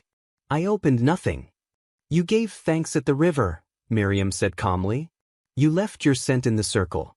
You welcomed the spirit. Tears formed in Ijeoma's eyes. You tricked me. No, Miriam said, her voice still soft. I only showed you what you were desperate enough to find. That night, Ijeoma ran. She didn't wait for prayers. She didn't wait for Nneka. She picked up David from the neighbor's house, locked her door, and cried until morning. Her hands trembled the whole time. Because in her heart, she knew. She had crossed a line. And something was watching. The next night, Ijeoma made a decision. She would not sleep. She brewed 2 cups of extra dark Lipton tea, added enough sugar to sting her throat, and sat on the floor beside David's mattress. She kept the lights on. She clutched her Bible. She recited Psalm 91 like a shield. David was already asleep, curled up like a kitten, breathing softly. Ijeoma stared at him. She had memorized every inch of his face. But now she feared it. Because something behind those little eyes was not the boy she had raised. Something was peeking through him. 1:37 a.m. The room was quiet. Ijeoma's eyes started to droop. She shook her head, stood up, paced the room, prayed aloud. 2:13 a.m. Right on schedule. David sat up. His eyes opened, but they were glazed, like sleepwalking. He turned to face the wall. Ijeoma froze. Then he whispered, Miriam. Her heart jumped. Mummy says I can't go, but she says I have to. His fingers started to draw again. This time directly on the wall with a piece of charcoal from under the bed. Curved lines. A circle. A long body. A tail? Ijeoma slowly approached. David, she said softly, who are you talking to? He turned his head to her slowly. But his voice was not his voice. It was deeper. Older. You brought him to the river. You opened the gate. Ijeoma screamed. She grabbed her Bible and began to pray in tongues she didn't even know she knew. David blinked. Collapsed. By dawn, her cousin Chuka was knocking at the door. She let him in with shaking hands. I don't know what's happening anymore, she said. He talks in his sleep. Draws things. He spoke in another voice. Chuka sat David down, flashed a light in his eyes. They look normal now, he said, frowning. But you look like you haven't slept in a week. Ijeoma laughed bitterly. Sleep? Sleep is when the voices come. Chuka glanced at the wall, now smudged with charcoal drawings. That looks like a serpent, he muttered. Ijeoma nodded. Last night he called out for Miriam. Chuka stiffened. Ij, do you know what this sounds like? She stayed quiet. Chuka leaned forward. Possession. Ijeoma slapped him. Not hard, but fast. Don't say that. Chuka held his cheek but didn't flinch. I'm serious, he said. This boy is manifesting something. Whatever they did in that church, it didn't just heal him. It activated something. Ijeoma dropped to her knees and began to cry. I just wanted him to be okay. Chuka sighed. He crouched beside her. Let me help. I know someone, not a doctor. Not a pastor either. Someone in between. In between what? In between faith and fact. That afternoon, Chuka made a call. The woman's name was Mama Nena, a former deliverance minister who now lived in the outskirts of Enugu. No signboard. No offering box. Just a quiet compound and a reputation whispered between pastors who didn't want their names mentioned. That same evening, Chuka and Ijeoma packed an overnight bag and boarded a bus with David wrapped in a blanket, eyes wide and silent. When they arrived, the sun was setting behind the mango trees. The compound was old but clean. Mama Nena was waiting outside, wearing a faded blue wrapper and holding a cane that looked older than time itself. She didn't smile when she saw them. She just nodded once and said, Bring the boy. Inside her parlor, there were no statues. No crosses. Just a mat. A clay pot. And silence. Mama Nena sat David down, cupped his face gently, and looked into his eyes. Then she said calmly, He has been offered. Ijeoma's breath caught. What does that mean? Mama Nena looked up. Her eyes were sharp as razors. In old kingdoms, when a woman wanted to save her child, she would go to the river. She would beg the spirit to take her sorrow. But the river never takes without giving. She pointed at David. The river took his sickness. In return, it marked him. Chuka stepped forward. Can it be reversed? Mama Nena closed her eyes. If you confront the altar that marked him, you must return. But this time, you don't go as a beggar. I don't understand, Ijeoma said. Go back to that church. Alone. Listen. Do not speak. And if you see the mirror, do not look into it. Later that night, Ijeoma couldn't sleep again. David was resting on the mat, breathing easy. Chuka was dozing in a chair. But she sat by the door, thinking. That word kept echoing in her head. Offered. She reached into her bag and pulled out David's latest drawing. This time it wasn't just a woman. It was the woman standing over an altar. Behind her was a crowd of people.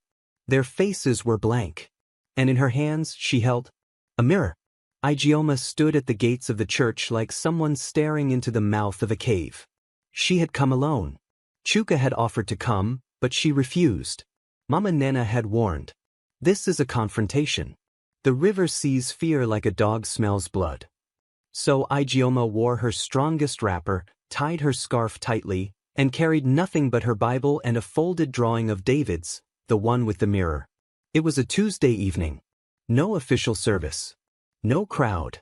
But the gate was open. Inside, the church looked different. Still small. Still candlelit. But colder. Too quiet, as though the walls were waiting to breathe. The usher she had met on her second visit was nowhere in sight. Instead, a woman she didn't recognize stood near the altar, wearing a green shawl and sweeping the tiled floor with a broom made of palm fronds. Igioma stepped inside, her sandals making soft squeaks on the wet floor. The woman didn't look up. Mama said you'd come. Igioma froze. Excuse me? She asked. The woman still didn't look up. You've been dreaming. She knows. You've been waking at the river's hour. Igioma's mouth went dry. Who are you? Now the woman looked up. Her eyes were the same cold shade of seaweed. She smiled, showing teeth just a little too sharp. You left an offering. Now you want it back. Igioma turned to leave. But the door had closed. There was no sound. No wind. Just closed. She backed up slowly, heart pounding. I want to see Miriam, she said. Now. The woman turned and walked toward a back corridor. Follow, she said without turning around. Igioma hesitated, whispered Psalm 27 under her breath, and followed. The corridor smelled like earth, damp, old, and breathing. Candles flickered along the walls, and ahead, a faint hum like water dripping echoed in the silence. The woman led her into a smaller room. Circular. Stone floor. No windows. At the center stood a pedestal. On it, a mirror. It was round, framed with what looked like twisted bronze. But on closer look, they were intertwined serpents.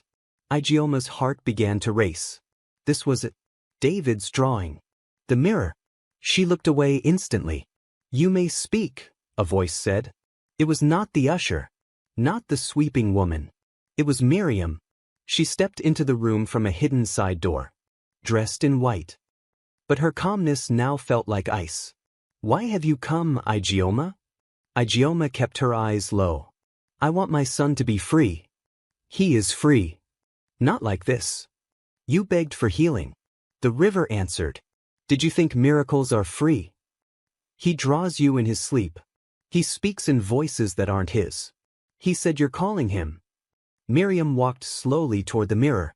I'm not calling him. The river is. Igioma clenched her fists. He's a child. The river doesn't see age. It sees pain. And you gave it pain to drink. Silence. Then Miriam continued gently. The covenant is sealed, Igioma. There's no taking back a gift once the river drinks. Igioma's voice trembled. But you said he would be healed. Not taken. Miriam placed a hand on the mirror. He was healed. You saw him walk. You heard him speak. You rejoiced. And in your joy you gave thanks. Your scent, your wrapper, your word. Tears spilled down Igioma's cheeks. I didn't know. You knew enough to want a shortcut. And shortcuts always pass through the forest. Igioma took a step forward. I want him back. Now Miriam turned. Her eyes flashed a deep, glowing green. Then look. She pointed to the mirror. Look and take him. Igioma froze.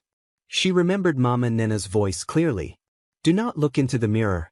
No matter what you're told. But now it was in front of her. The answer. The portal. Miriam smiled. You brought him to the river. Now the river waits for you. Suddenly, the air in the room grew cold. The candles blew out, all at once. In the pitch darkness, the mirror began to glow. Softly at first. Then brighter. Shapes danced across its surface. Waves, hands, faces screaming silently, children standing in water. David's face. Mummy! Igioma gasped. She nearly stepped forward. Nearly reached out. But something sharp pricked her memory. The drawing. The voice. The snake-shaped frame. She stepped back. Clutched her Bible to her chest. Closed her eyes. And screamed, I reject every covenant not from God. My child is not your offering. The glow flickered. The mirror cracked. A loud hissing sound filled the room, like steam escaping from a giant kettle. When Igioma opened her eyes, Miriam was gone. The room was empty. The door had reopened. And the mirror lay shattered on the floor. Igioma ran. She didn't stop until she was far from the compound, barefoot, tears streaming, heart pounding like a drum. She didn't know what she had done, or what would happen next. But one thing was clear. She had refused the river. That night, she returned to Mama Nena's house with bleeding feet and shaking hands. David was still asleep. But when she laid beside him, he turned quietly and whispered, "She's angry now, Mummy." That night, Ijeoma locked every window. She unplugged every socket, turned off the generator, tied David to her chest with 2 wrappers, one on the front, one on the back, like she did when he was still a baby. Then she sat on the floor of Mama Nena's prayer room. She didn't pray aloud. She didn't even open her Bible. She just whispered the same sentence over and over until her voice cracked. "I don't want to lose my son. I don't want to lose my son. I don't want to lose my son." At 2:13 a.m., the shadow came. Not a knock this time. Not a voice. A shadow, tall and thin, slid beneath the door like smoke, like a cloth being dragged without hands. Ijeoma held her breath. The room grew cold. David stirred on her chest. The shadow hovered. No face. No legs. Just shape. Then it whispered. But the sound didn't come from the air. It came from inside her skull. "You broke the mirror. But the water still remembers your scent." She clutched David tighter. The shadow drifted closer. Her heart beat so loudly, she thought it might shatter her ribs. A loud metallic crash from the corner of the room. The shadow flinched. Mama Nena appeared in the doorway, holding a brass bell. She shook it once. The sound was deafening. Not loud in volume, but heavy, like it hit not just the ears but the soul. The shadow hissed and vanished into the cracks of the floor. Ijeoma burst into tears. Mama Nena walked in slowly, her voice calm. "You've done what many don't survive, you said no." Ijeoma looked up. "Is it over?" Mama Nena didn't answer immediately. She poured water into a wooden bowl, dropped 3 white seeds into it, and muttered words Ijeoma didn't recognize. The seeds floated. Then 2 sank. Mama Nena sighed. "No. It's not over. But now we know what we're dealing with." The next morning, Chuka returned with a bag of fruits, a USB power bank, and a face full of worry. "What happened?" he asked. Ijeoma told him everything. The shadow. The voice. The bell. The seeds. The prophecy. Chuka didn't laugh. He didn't roll his eyes. He didn't question. Instead he said, "There's something I need to show you." He pulled out his phone and opened a folder titled Nsukka Cases. Inside were screenshots, WhatsApp voice notes, video clips, all related to a strange string of children who were healed, then disappeared. One girl in Enugu walked again after 7 years, then vanished 3 weeks later. Another boy in ABA spoke his first word at age 9, then went missing on a church retreat. A third, a girl named Uzomako, drew pictures just like David, but was found floating in a river days after her 6th birthday. All of them, Chuka said quietly, were healed by prophetess Miriam. Ijeoma felt bile rise in her throat. "Why didn't you show me this earlier?" she whispered. Chuka looked down. "Because I didn't believe it, until now." That evening, they confronted Mama Nena with the information. She studied the photos, listened to the audio files, nodded slowly. Then she said, "It's worse than we thought." "What do you mean?" Ijeoma asked. "This isn't just about your son. Or even Miriam." She leaned in. "This is a network." Mama Nena explained. In certain parts of West Africa, there were groups, not churches, not cults, not shrines, but hybrids of all 3. They operated under the mask of new prophetic movements, but their altars were ancestral, aquatic, and coded in secrecy. They didn't want money. They didn't even want followers. They wanted access. "Children who suffer the most," she said, "cry loudest to the spiritual world. Spirits listen to that pain. They follow it." Miriam wasn't just a rogue prophetess. She was a collector, a vessel, an ambassador, someone who made deals on behalf of the river. And Ijeoma? Ijeoma had unknowingly signed her son over. "But you broke the mirror," Mama Nena said. "That's the first altar. That's the claim. Is that enough?" Ijeoma asked. The older woman stood and walked to her back room. When she returned, she held out a clay jar, sealed with red wax. "No. Now we go to the source." Ijeoma stared at the jar. "What's in there?" "Not what. Who?" She opened the seal. A puff of white smoke rose, carrying the faint smell of salt and burnt sugar. This is the name of the spirit that touched your son. We're going to speak it, bind it, and banish it. Chuka shifted nervously. Is that safe? Mama Nena smiled. Nothing about this is safe. But it's necessary. That night, while David slept peacefully for the first time in days, Ijeoma stood in a circle of red chalk, surrounded by candles and a thin line of palm ash.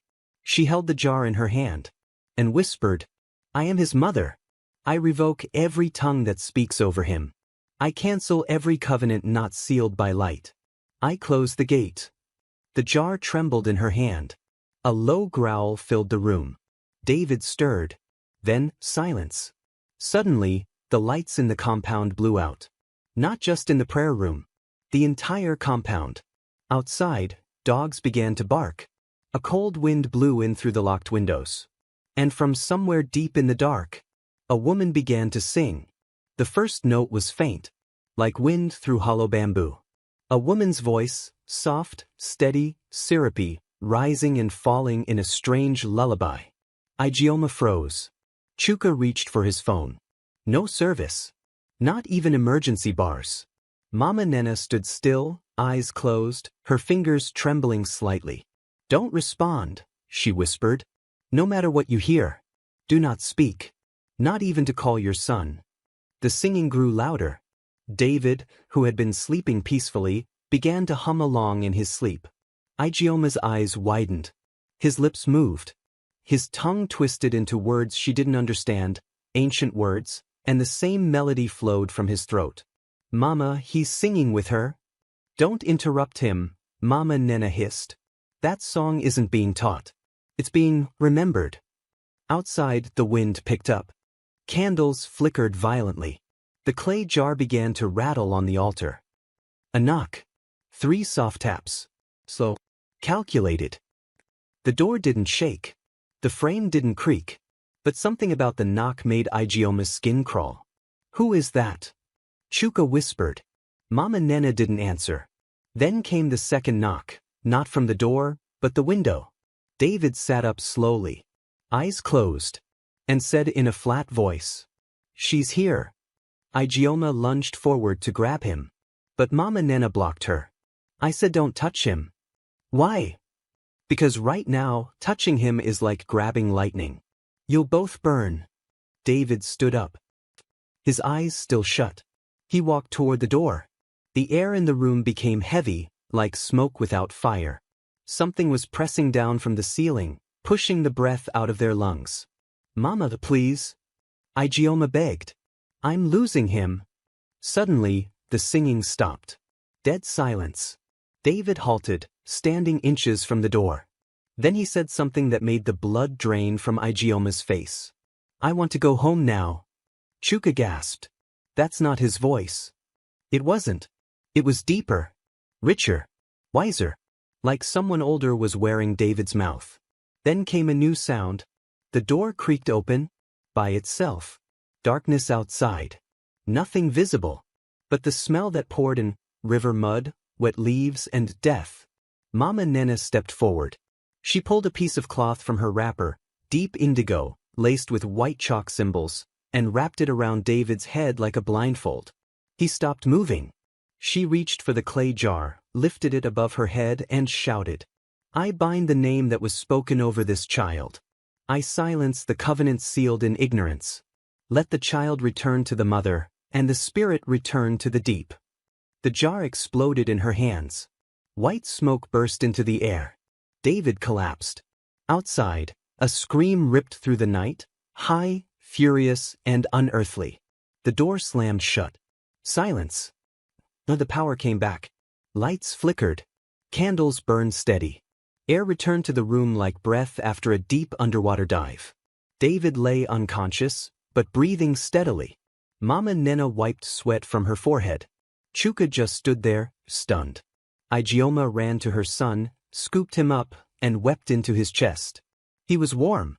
His fingers curled around hers. He was back. But Mama Nena wasn't smiling. She sat quietly on a stool, staring at the remains of the clay jar. What now? Ijeoma asked, still holding David close. She's wounded, the old woman replied softly. But not gone. What does that mean? It means we only cut the tether. We didn't break the chain. The next morning, Chuka did what Chuka did best. He went into research mode. He compiled photos of the church, voice notes, videos of David's drawings, historical references on river altars. He even called a friend who worked at a local university to ask about pre-colonial aquatic worship patterns in the region. But what he found shocked him. There were multiple churches in multiple states, all with different names, but the same signature style. Miracle healings for terminally ill children. White-garbed female prophets named Miriam, Mariah, or Mommy. Sudden disappearances within 90 days. And each church was always located less than 1 kilometer from a natural body of water. It's a network, he said again. But not digital. Not financial. Spiritual. Ijeoma made a decision. She wasn't going to run. She wasn't going to hide. She would find every parent who had lost their child to these churches. She would document every healing that turned into a haunting. She would make every secret public. No more silence. This wasn't just about David. It was about all the others whose names were never written down. 3 weeks later, she uploaded the first video to YouTube. A simple title. The Church That Took My Son, What Really Happens After the Healing. Within 24 hours, 89,000 views. By the weekend, 2.1 million. And that was when the threat started. The first threat came as a comment on her YouTube video. You're playing with rivers you don't understand. No profile photo. Account created the same day. Comment deleted 10 minutes later, but not before Ijeoma screenshotted it. She dismissed it at first. But by the third day, a second message arrived. This time handwritten, slipped under Mama Nena's gate. The mirror was only one of 7. If you continue, you will know the names of the others, the hard way. Chuka paced the compound. This is serious, Ijeoma. These people are connected. I know, she replied, not looking up from her laptop. But I can't stop. I can't be silent. He sighed. Then we need to go bigger. We need to gather stories. Not just yours. That night, they launched an anonymous Google form for parents to share their experiences. They didn't expect much. But by morning, there were 126 submissions. Some short, some long, some drenched in regret, others in fury. But all had one thing in common. A miracle that turned into a disappearance. But something else happened. David changed. He was talking more now, full sentences, curious questions, even laughter. But sometimes he'd stop mid-sentence and stare into space, as though listening to a sound no one else could hear. One afternoon, while playing with his toy cars under the mango tree in the backyard, he asked, Mummy, do spirits get sad? Ijeoma paused. Why do you ask? Because I think she's crying now. Who? The lady in the river. Ijeoma's spine stiffened. David continued, softly. She said I'm the only one who ever left. And she doesn't like being alone. Later that evening, Mama Nena sprinkled holy water around the mango tree. She knelt, touched the roots, and whispered, This tree is listening. Too much. Ijeoma frowned. What do you mean? The older woman brushed dust off her hands. Mango trees remember things. Especially those planted by women in sorrow. She then pointed to a carved symbol on the trunk. One Ijeoma had never noticed. A simple spiral. This tree wasn't here by chance. That night, Ijeoma had a dream. She stood at the riverbank again. But this time, David wasn't beside her. She was alone. The sky above her was crimson, and the water boiled like stew.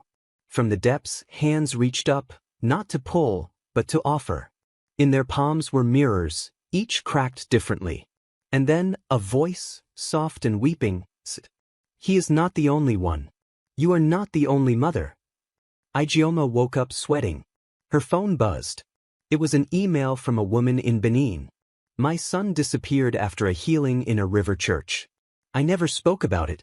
Until I saw your video. Please, call me. Attached was a picture. Her son's name, Temu. His drawing, a round object with 7 lines branching out, like roots or snakes. Chuka analyzed the drawing. That looks like a ritual map. 7 access points. Mama Nena nodded gravely. 7 mirrors. 7 gates. If they break even one more, the river will demand a flood. Ijeoma whispered, "What kind of flood?" "Not water. Souls." From that point forward, Ijeoma's home became a hub for testimonies. She conducted interviews, hosted live sessions, published a 3-part docuseries called After the Miracle, What They Don't Tell You About Prophetic Churches. Each episode went viral. Thousands watched. Hundreds shared. But someone else was watching too. One morning, David came inside, holding a folded piece of white paper. "I found this under the mango tree," he said. Ijeoma unfolded it. There was no writing. Just a drawing. 7 circles. 1 correct. 6 glowing red. At the bottom, a single line in tiny text. "We only need 6 more." Ijeoma stared at the drawing. 7 circles. 1 already cracked. 6 still glowing. "We only need 6 more." The message chilled her blood. This wasn't just a warning. It was a promise. She turned to Chuka. "We have to shut them down." Chuka rubbed his face. "How do you shut down a church that doesn't officially exist?" That was the problem. Most of these ministries weren't registered. They changed names frequently. Some met only once a month, in forests, beaches, or abandoned compounds, then vanished. But there was one name that kept reappearing. Mommy Miriam. Ijeoma began to ask deeper questions in her interviews. And in episode 4 of her series, she featured a woman named Ngozi, who had once served as an usher in one of Prophetess Miriam's gatherings. Ngozi was nervous. She wore a head wrap that covered half her face.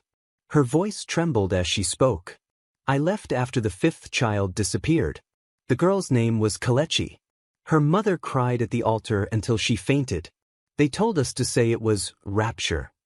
That the girl had been taken by the Lord." Ngozi's eyes filled with tears.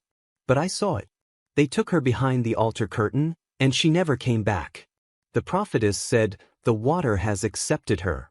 That's when I ran." Ijeoma ended the episode with a question. "Who is Mommy Miriam really?" And that night, the answer came. She was up late, editing. Chuka had gone to bed. David was asleep on the couch. Then tap, tap, tap, at the window. Not the door. The window. She turned. A woman stood outside, backlit by the moon. Head wrapped in white cloth. Eyes bright, almost glowing. But her most disturbing feature? She had no reflection. The glass caught everything, trees, shadows, even Ijeoma's own movement, but not the woman. Just emptiness where the figure should be. Ijeoma didn't move. The woman smiled faintly, then raised one finger and pressed it against the glass. A crack formed, not in the window but in the reflection itself, like a fracture in reality. Then she mouthed, "6 more," and vanished.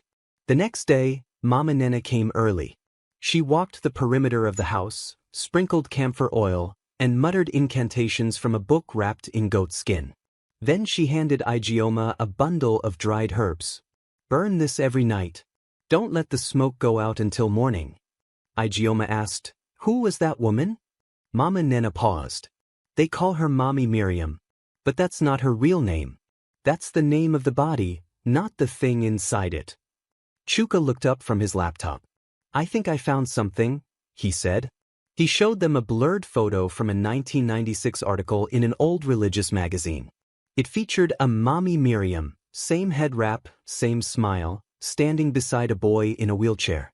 The caption read, "Prophetess heals boy with polio during beachside revival." But the article had a darker twist. That same boy had gone missing 6 days later. His mother had been arrested on suspicion of murder. Her only words to the police? She said the river needed him. They dug deeper. That same face, the prophetess, had appeared in 2001, 2009, and again in 2015, always with different names, different ministries, but always the same miracles. And the same missing children. How could one woman look exactly the same after nearly 3 decades? She wasn't a woman at all. David had another episode that night. He drew a spiral with 6 eyes. Each eye was crying red tears. He looked up at his mother and said, "She's trying to open the second mirror." "Where is it?" Ijeoma asked. David pointed at the TV. Chuka grabbed the remote and rewound the footage of Ngozi's testimony. There, behind the curtain of the altar, was a shimmer. Not visible at first, but when slowed down you could see it. A circular object pulsing faintly, like a pool of water floating midair. A mirror. Just like the one Ijeoma had broken in the prophetess's office. "We have to go back," she said. Chuka blinked. "To the church?" "Yes. Before they break the next one." Mama Nena nodded. "If you're going, you won't go alone." She opened a box wrapped in banana leaves and pulled out 3 things. A jar of camphor-infused salt. A string of coral beads, worn by midwives during childbirth. A strip of white cloth embroidered with Nsibidi protection symbols. These were not made by Christians. Not by Muslims. Not even by herbalists.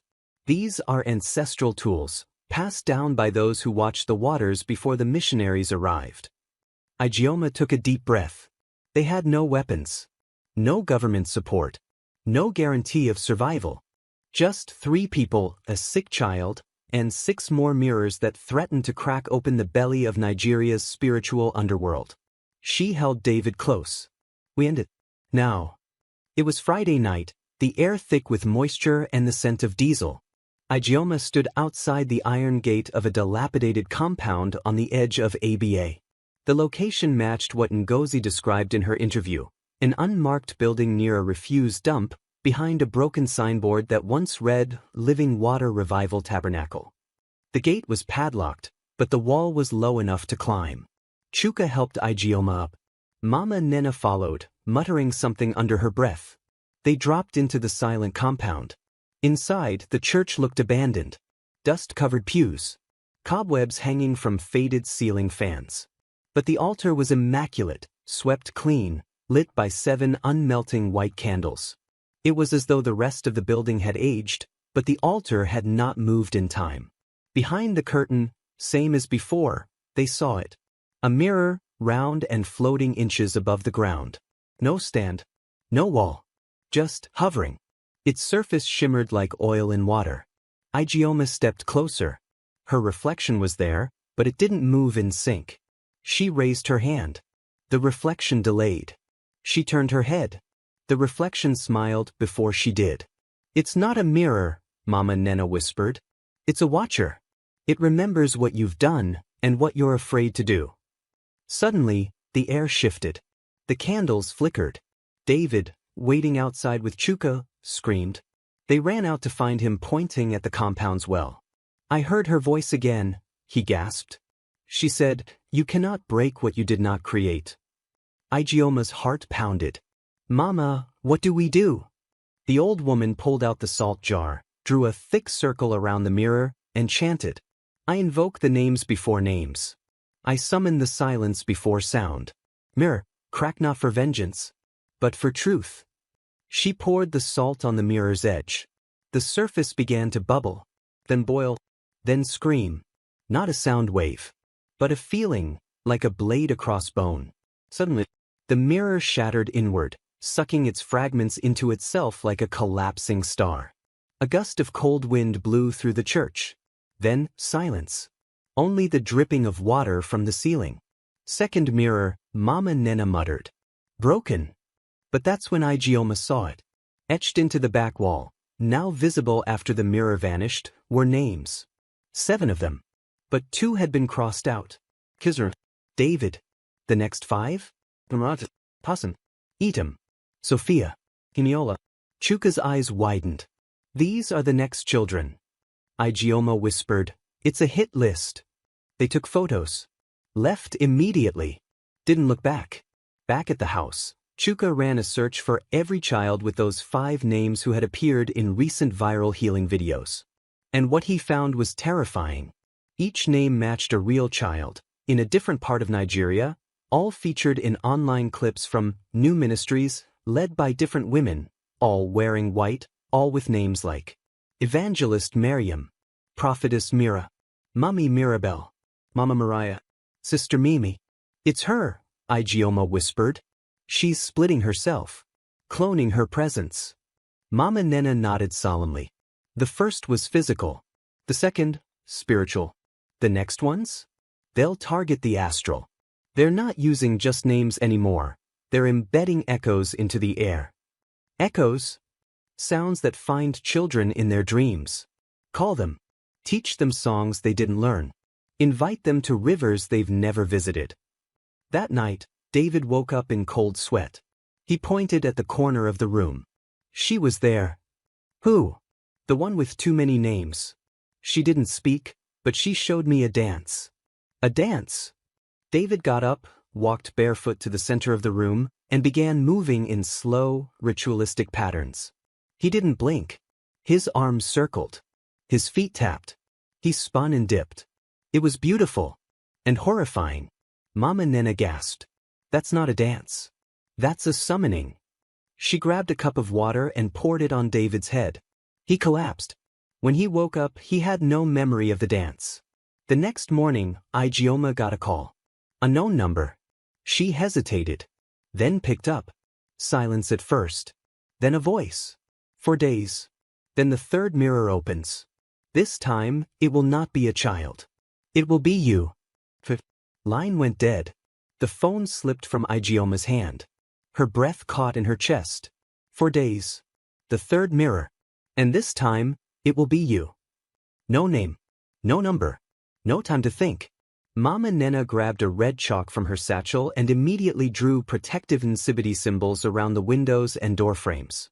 This is no longer about David, she said flatly. She wants you now. Because you broke her rhythm. For the next 2 days, they slept in shifts. Chuka fortified the compound with iron nails, spiritual seals, and crushed alligator pepper dust. But David, he became increasingly distant. He wouldn't eat, wouldn't speak. Instead, he sat near the mango tree, drawing strange symbols that looked like musical notations crossed with ancient maps. And one phrase appeared again and again in his sketches. The naming is the gate. By the third day, they received another package. No return address. Inside was a photo of Igioma, but not a recent one. This was a childhood photo. Age 7. Wearing her primary school uniform. On the back, scribbled in ink. I have always known your name, but you have forgotten mine. Mama Nena froze when she read it. It's beginning. The naming ritual. Igioma blinked. What does that mean? It means she's trying to rewrite your origin. If she succeeds, you will remember her as the one who gave you life, and the river will claim you as its child. They didn't understand. Until midnight. David woke up screaming. He pointed at the wall. There, written in water droplets that didn't evaporate. You were never Igioma. You were mine before you were hers. Mama Nena held her hands to her face. She's infecting your timeline. If you doubt your name, even for a moment, she will enter you. They had no choice. They needed a counter-ritual. An anchor. So Mama Nena took them to an old woman in the outskirts of Arachuco. A woman called simply, Madame Eek, the one who remembers. Madame Eek was blind. Yet she seemed to see them better than anyone. She touched Igioma's face, smiled and said, You've walked too close to the water. Now the river wants to name you. Igioma asked, How do I stop it? By remembering who named you, and saying it out loud, in the presence of your son. They returned home that night with strict instructions. 3 steps to anchor her true identity. Bring something from her naming day, anything connected to her birth name. Bathe in water boiled with bitter leaf and truth root, while reciting her full name backwards. Have her mother, if living, repeat the name 3 times before sunrise. But that was the problem. Igioma's mother was dead. As the hours ticked down to the 4th day, Igioma did what she had never dared before. She opened the old metal trunk in the back of her closet. Inside were her mother's belongings. Letters, certificates, a sealed envelope marked, For my daughter's darkest night. She opened it. Inside was a single cassette tape, labeled, Your naming, 1993. Chuka found an old cassette player in a thrift shop. They pressed play. The sound was grainy, but then, a voice. Her name is Igioma. Named for the peace we never had, and the journey we now begin. May her name guard her when I cannot. Mama Nena wept quietly. That is the true name. That is the voice she cannot overwrite. At 3:33 a.m., they began the ritual. Igioma bathed in the boiling herbs. Then, naked and shivering, stood in the center of the salt circle. David, holding the tape recorder, played the audio 3 times. With each repetition, the mango tree outside shook, even though there was no wind. On the third play, the lights flickered, the air grew dense, and then they heard her. Why fight me? I named you long before your mother did. Igioma stood firm. You are not my mother. You are not my beginning. And you will not be my ending. The room cracked, not in sound but in feeling, like a dream tearing apart. Then, silence. Not peace, but pause. As if something had been delayed, not defeated. David exhaled. I don't hear her anymore. Mama Nena nodded. You bought time. But the third mirror still stands. Just then, Igioma's phone buzzed. A text. No name. Just coordinates. And one word. Iniola. The next child. The coordinates led them to Igiba Waterside, a quiet fishing village nestled between lagoons and winding creeks. Chuka drove, tension thick in the car. David slept in the back seat, holding a sketchpad filled with swirls and wave-like eyes. Igioma clutched the tape recorder like a talisman. Whoever Iniola is, she whispered, we find her, before she sings. They arrived just after dawn. Children were fetching water. Women stirred pots of yam by fire. Men prepared canoes for the day's work. But one thing was wrong. Every single person they passed hummed the same tune. For notes. Lo, lo, taifo. Fin. And again. Even David began to hum it softly in his sleep. They found the local headmaster, who pointed them toward a small house near the edge of the lagoon. That's where Iniola stays. Came here last month. Quiet girl. But. He hesitated. But what? Igioma pressed. She sings songs none of us taught her. And things happen when she sings them. The house was empty when they arrived.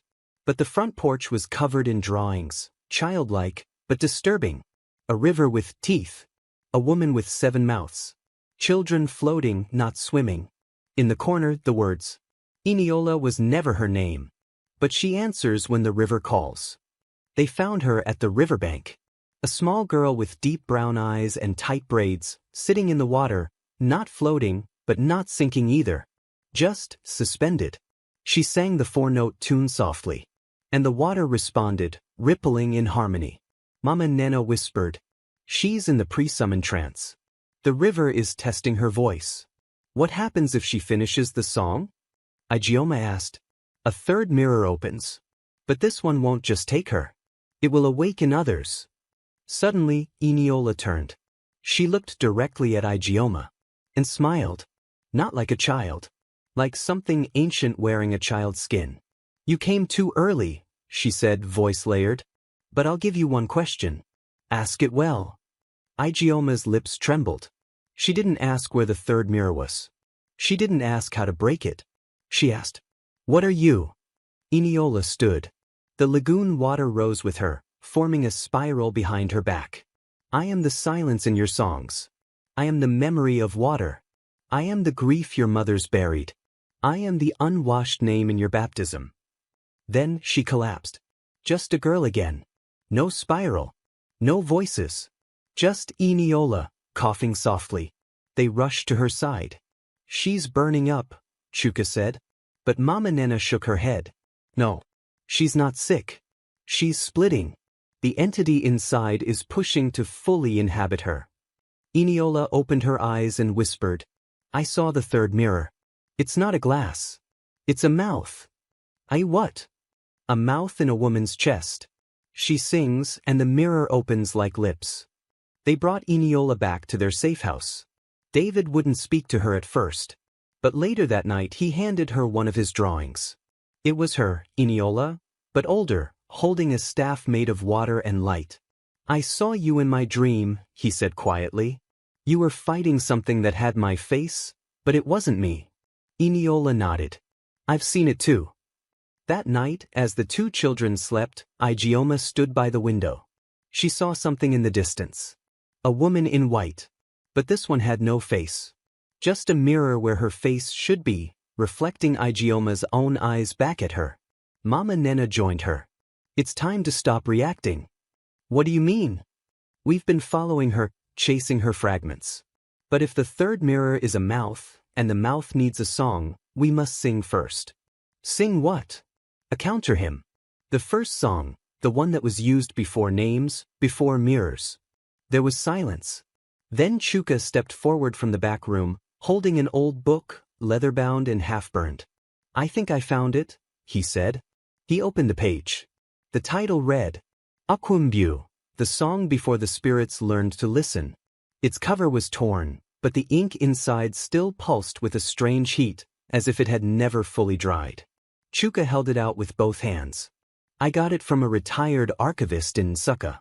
Said it was once part of a missionary's forbidden collection. Lost during the Civil War.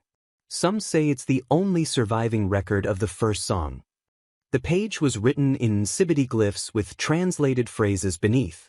Mama Nena ran her fingers across the lines slowly, her voice dropping to a reverent hush. "This isn't just a song. It's a seed. A root sound from before sound was named. It can't be sung casually, it must be invited." Igioma leaned in. "What happens if we get it wrong? Then the song won't echo. And silence will swallow us instead." That night, they prepared the ritual space. 7 stones placed in a circle. Salt mixed with blood of a goat and leaves from a tree that had never been touched by human hands. They brought in Eniola and David, placing them in the center. Eniola was feverish again, her eyes flickering open and shut like a radio scanning frequencies. Chuka played the audio from the cassette of Igioma's naming again, just to stabilize the energy. Then Mama Nena began the song. At first, it didn't sound like singing. It was breath and rhythm. The room grew colder. Candles bent inward. David began to hum. So did Eniola. So did the walls. And then, the crack. No, not on the floor. In reality, a sliver of darkness appeared in midair, shimmering like cracked ice. And from within that crack, came her voice. "You sing my beginning? Then you must see my birth." Suddenly the walls of the room fell away. They weren't in the house anymore. They stood in a dark forest. But not the kind on any map. The trees were bones. The moon was wet. And in the center of it all was a woman in white. Her chest opened like a mouth. And from it came the third mirror. It hovered, slowly spinning. But this one didn't show reflections. It showed possibilities. Igioma saw one image of herself, rich, famous, holding a microphone, with thousands screaming her name. Then another, insane, locked in a room, singing to herself while her child watched silently. Then another third, floating face down in a muddy river, eyes wide open. "These are not predictions," the woman said. "These are offers. Choose your mirror, Igioma. But understand, each comes with a price." Igioma stepped forward. David reached out. "Mummy, don't." Eniola said nothing. She was watching the woman too closely. Then she whispered something chilling. "She's not the origin. She's the one who stole the song, not the one who made it." The ground began to rumble. The third mirror cracked. The woman screamed, not in pain, in rage. "You will not steal back what I took." Mama Nena screamed to Igioma. "Finish the first song." Igioma hesitated. She didn't know the words. But David stepped forward and began to sing. Eniola joined in. The woman's body began to dissolve, peeling like paper in fire. Her mouth mirror collapsed into shards. The forest faded. And then, poof, they were back in the house.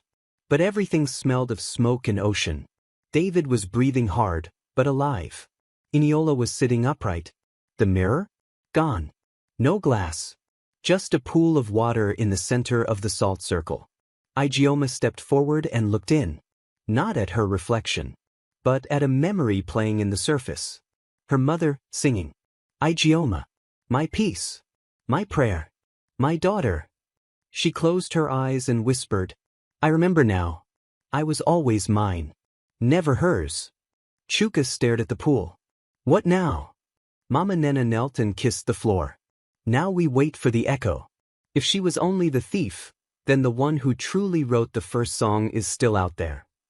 3 days passed. David was eating again. Eniola spoke in full sentences. The house stopped shaking at night. But something hung in the air. A tension without sound. As though a question had been asked. And the answer was still on its way.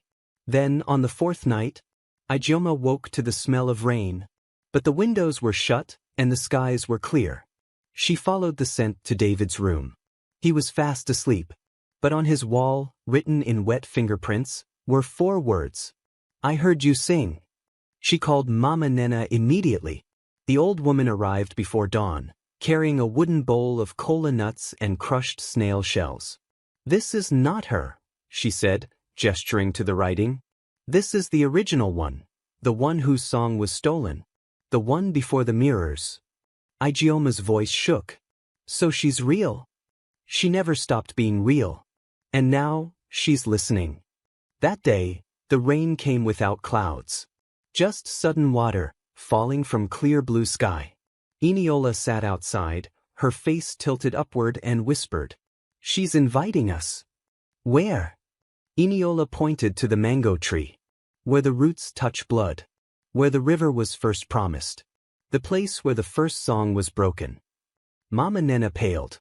I know that place, she said. It's Odigwa's Grove. The grove wasn't on any map. But every elder in the region knew it. A forbidden place.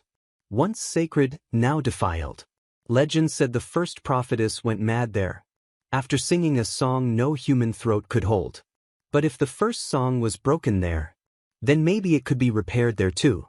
They packed salt, charcoal, water blessed by 3 different churches, and David's sketchbook. Eniola carried only one thing. A small calabash filled with her own tears. She said to bring a gift that didn't belong to me, she explained. Sadness was never mine. It was given. The journey took 6 hours. Dense forest. No paths. Just whispers through the trees guiding them forward. At sunset they reached it. Odigwa's Grove. The trees were twisted. The ground was soft and warm, as if it had just exhaled. In the center, a stone altar, cracked, but still humming. Chuka set down the speaker. Played Igioma's birth tape. David and Eniola sat in the salt circle. Mama Nena scattered cola nut and spoke. Let the one who wrote the first word. Hear now the silence after it. Then they waited. Nothing. Not a breeze. Not a sound. Then a single hum. From deep within the earth. Low, ancient, sorrowful. And then she appeared. Not like the woman in white. This one was not human-shaped at all. She was water with memory, a face forming and fading in waves, eyes like wells that remembered too much.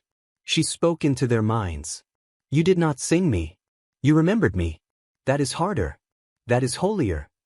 Igioma knelt. Why were the mirrors made? Because people feared forgetting. But what they placed in glass was not memory. It was control. And the river churches? The prophets? Echoes of thieves. Singing the melody without the mourning. Using my gifts, but burying my grief. David spoke. Can we fix the broken song? The spirit smiled through mist. Not with singing. With naming. She turned to Igioma. You, who reclaimed your name. Name the pain. Name the theft. Name what was never yours and return it. Igioma stood in the center. Took the sketchbook from David. Opened to the first drawing. The river with fangs. She spoke. I name this fear, borrowed. I return it. Next, a mirror cracked in 7 places. I name this control, stolen. I return it. Next, a drawing of her own face, half underwater. I name this silence, forced. I return it. Then she took the page with David's early scribbles. Before the healing, before the voices. I name this child, I keep him. The spirit pulsed with warmth. The mango tree bloomed in the grove. The altar healed. The soil hummed. The first song echoed again. Not as a performance, but as a presence. Eniola held out the calabash of tears. The spirit bent, accepted it, and said, "This sorrow was never yours. And now it belongs to no one." Then she vanished. Not in drama. In peace. That night, they slept in the grove. No dreams. Only stillness. The news never covered what happened in Odegwa's grove. No broadcast stations aired it. No church released a statement. No pastor claimed involvement. But everyone felt it. Across the country, river churches closed without warning. Some pastors fled. Others collapsed at the pulpit, unable to speak. And in more than 12 congregations, the mirrors shattered mid-sermon, with no one touching them. Ijeoma returned to her small home in Aba with David. It was quiet. No more footsteps outside. No more chanting in the night. Only the soft, silly sounds of a child finally being just a child. David stopped drawing faces with teeth. He drew playgrounds, mangoes, and stars. One morning, he came to Ijeoma's bed and whispered, "Mummy, the river woman says she's resting now. But she's watching through the rain." Ijeoma smiled, kissed his forehead, then let her watch. "We've got nothing to hide anymore." Mama Nena left the next week. She didn't say where she was going, only that the wind had another name she needed to remember. Before she left, she handed Ijeoma a carved stone shaped like a closed eye. "If you ever need to open truth again," she said, "hold this to your chest and call your name backwards." Ijeoma laughed. "Backwards?" "Yes. Because even the name you know hides something." Chuka stayed behind. He opened a small recording studio in the town. But instead of producing gospel hits or secular anthems, he started something else. A podcast. Voices the churches forgot. Each episode, a survivor spoke. Some from river churches. Some from other cults. Some from regular families who had simply forgotten how to love. The world listened. One day, someone asked Ijeoma, "Why didn't you sue the church?" She smiled. "I wasn't looking for revenge. I was looking for my son." And David? He grew stronger. No more nosebleeds. No more seizures. No more strangers calling his name from shadows. Just peace. And every once in a while, he'd wake up from a dream and draw a symbol that no one had ever seen before. Those symbols are now being studied in 3 universities. One professor says they're ancient Nsibiti. Another says they match markings found on stones by the Ogoja River. But Ijeoma just frames them and hangs them in the house. "My son doesn't need to explain his gift," she says. "He just needs to be free." On the anniversary of the final ritual, Ijeoma sat outside as the rain began to fall. It was soft, gentle, cleansing, and from the droplets came a faint hum. Not threatening, not demanding, just present. She whispered into the air, "I hear you." Then turned to David, who was waiting at the doorway with an umbrella and a smile. "Let's go inside, Mummy." And just like that, she rose. Not broken. Not afraid. Not searching. Just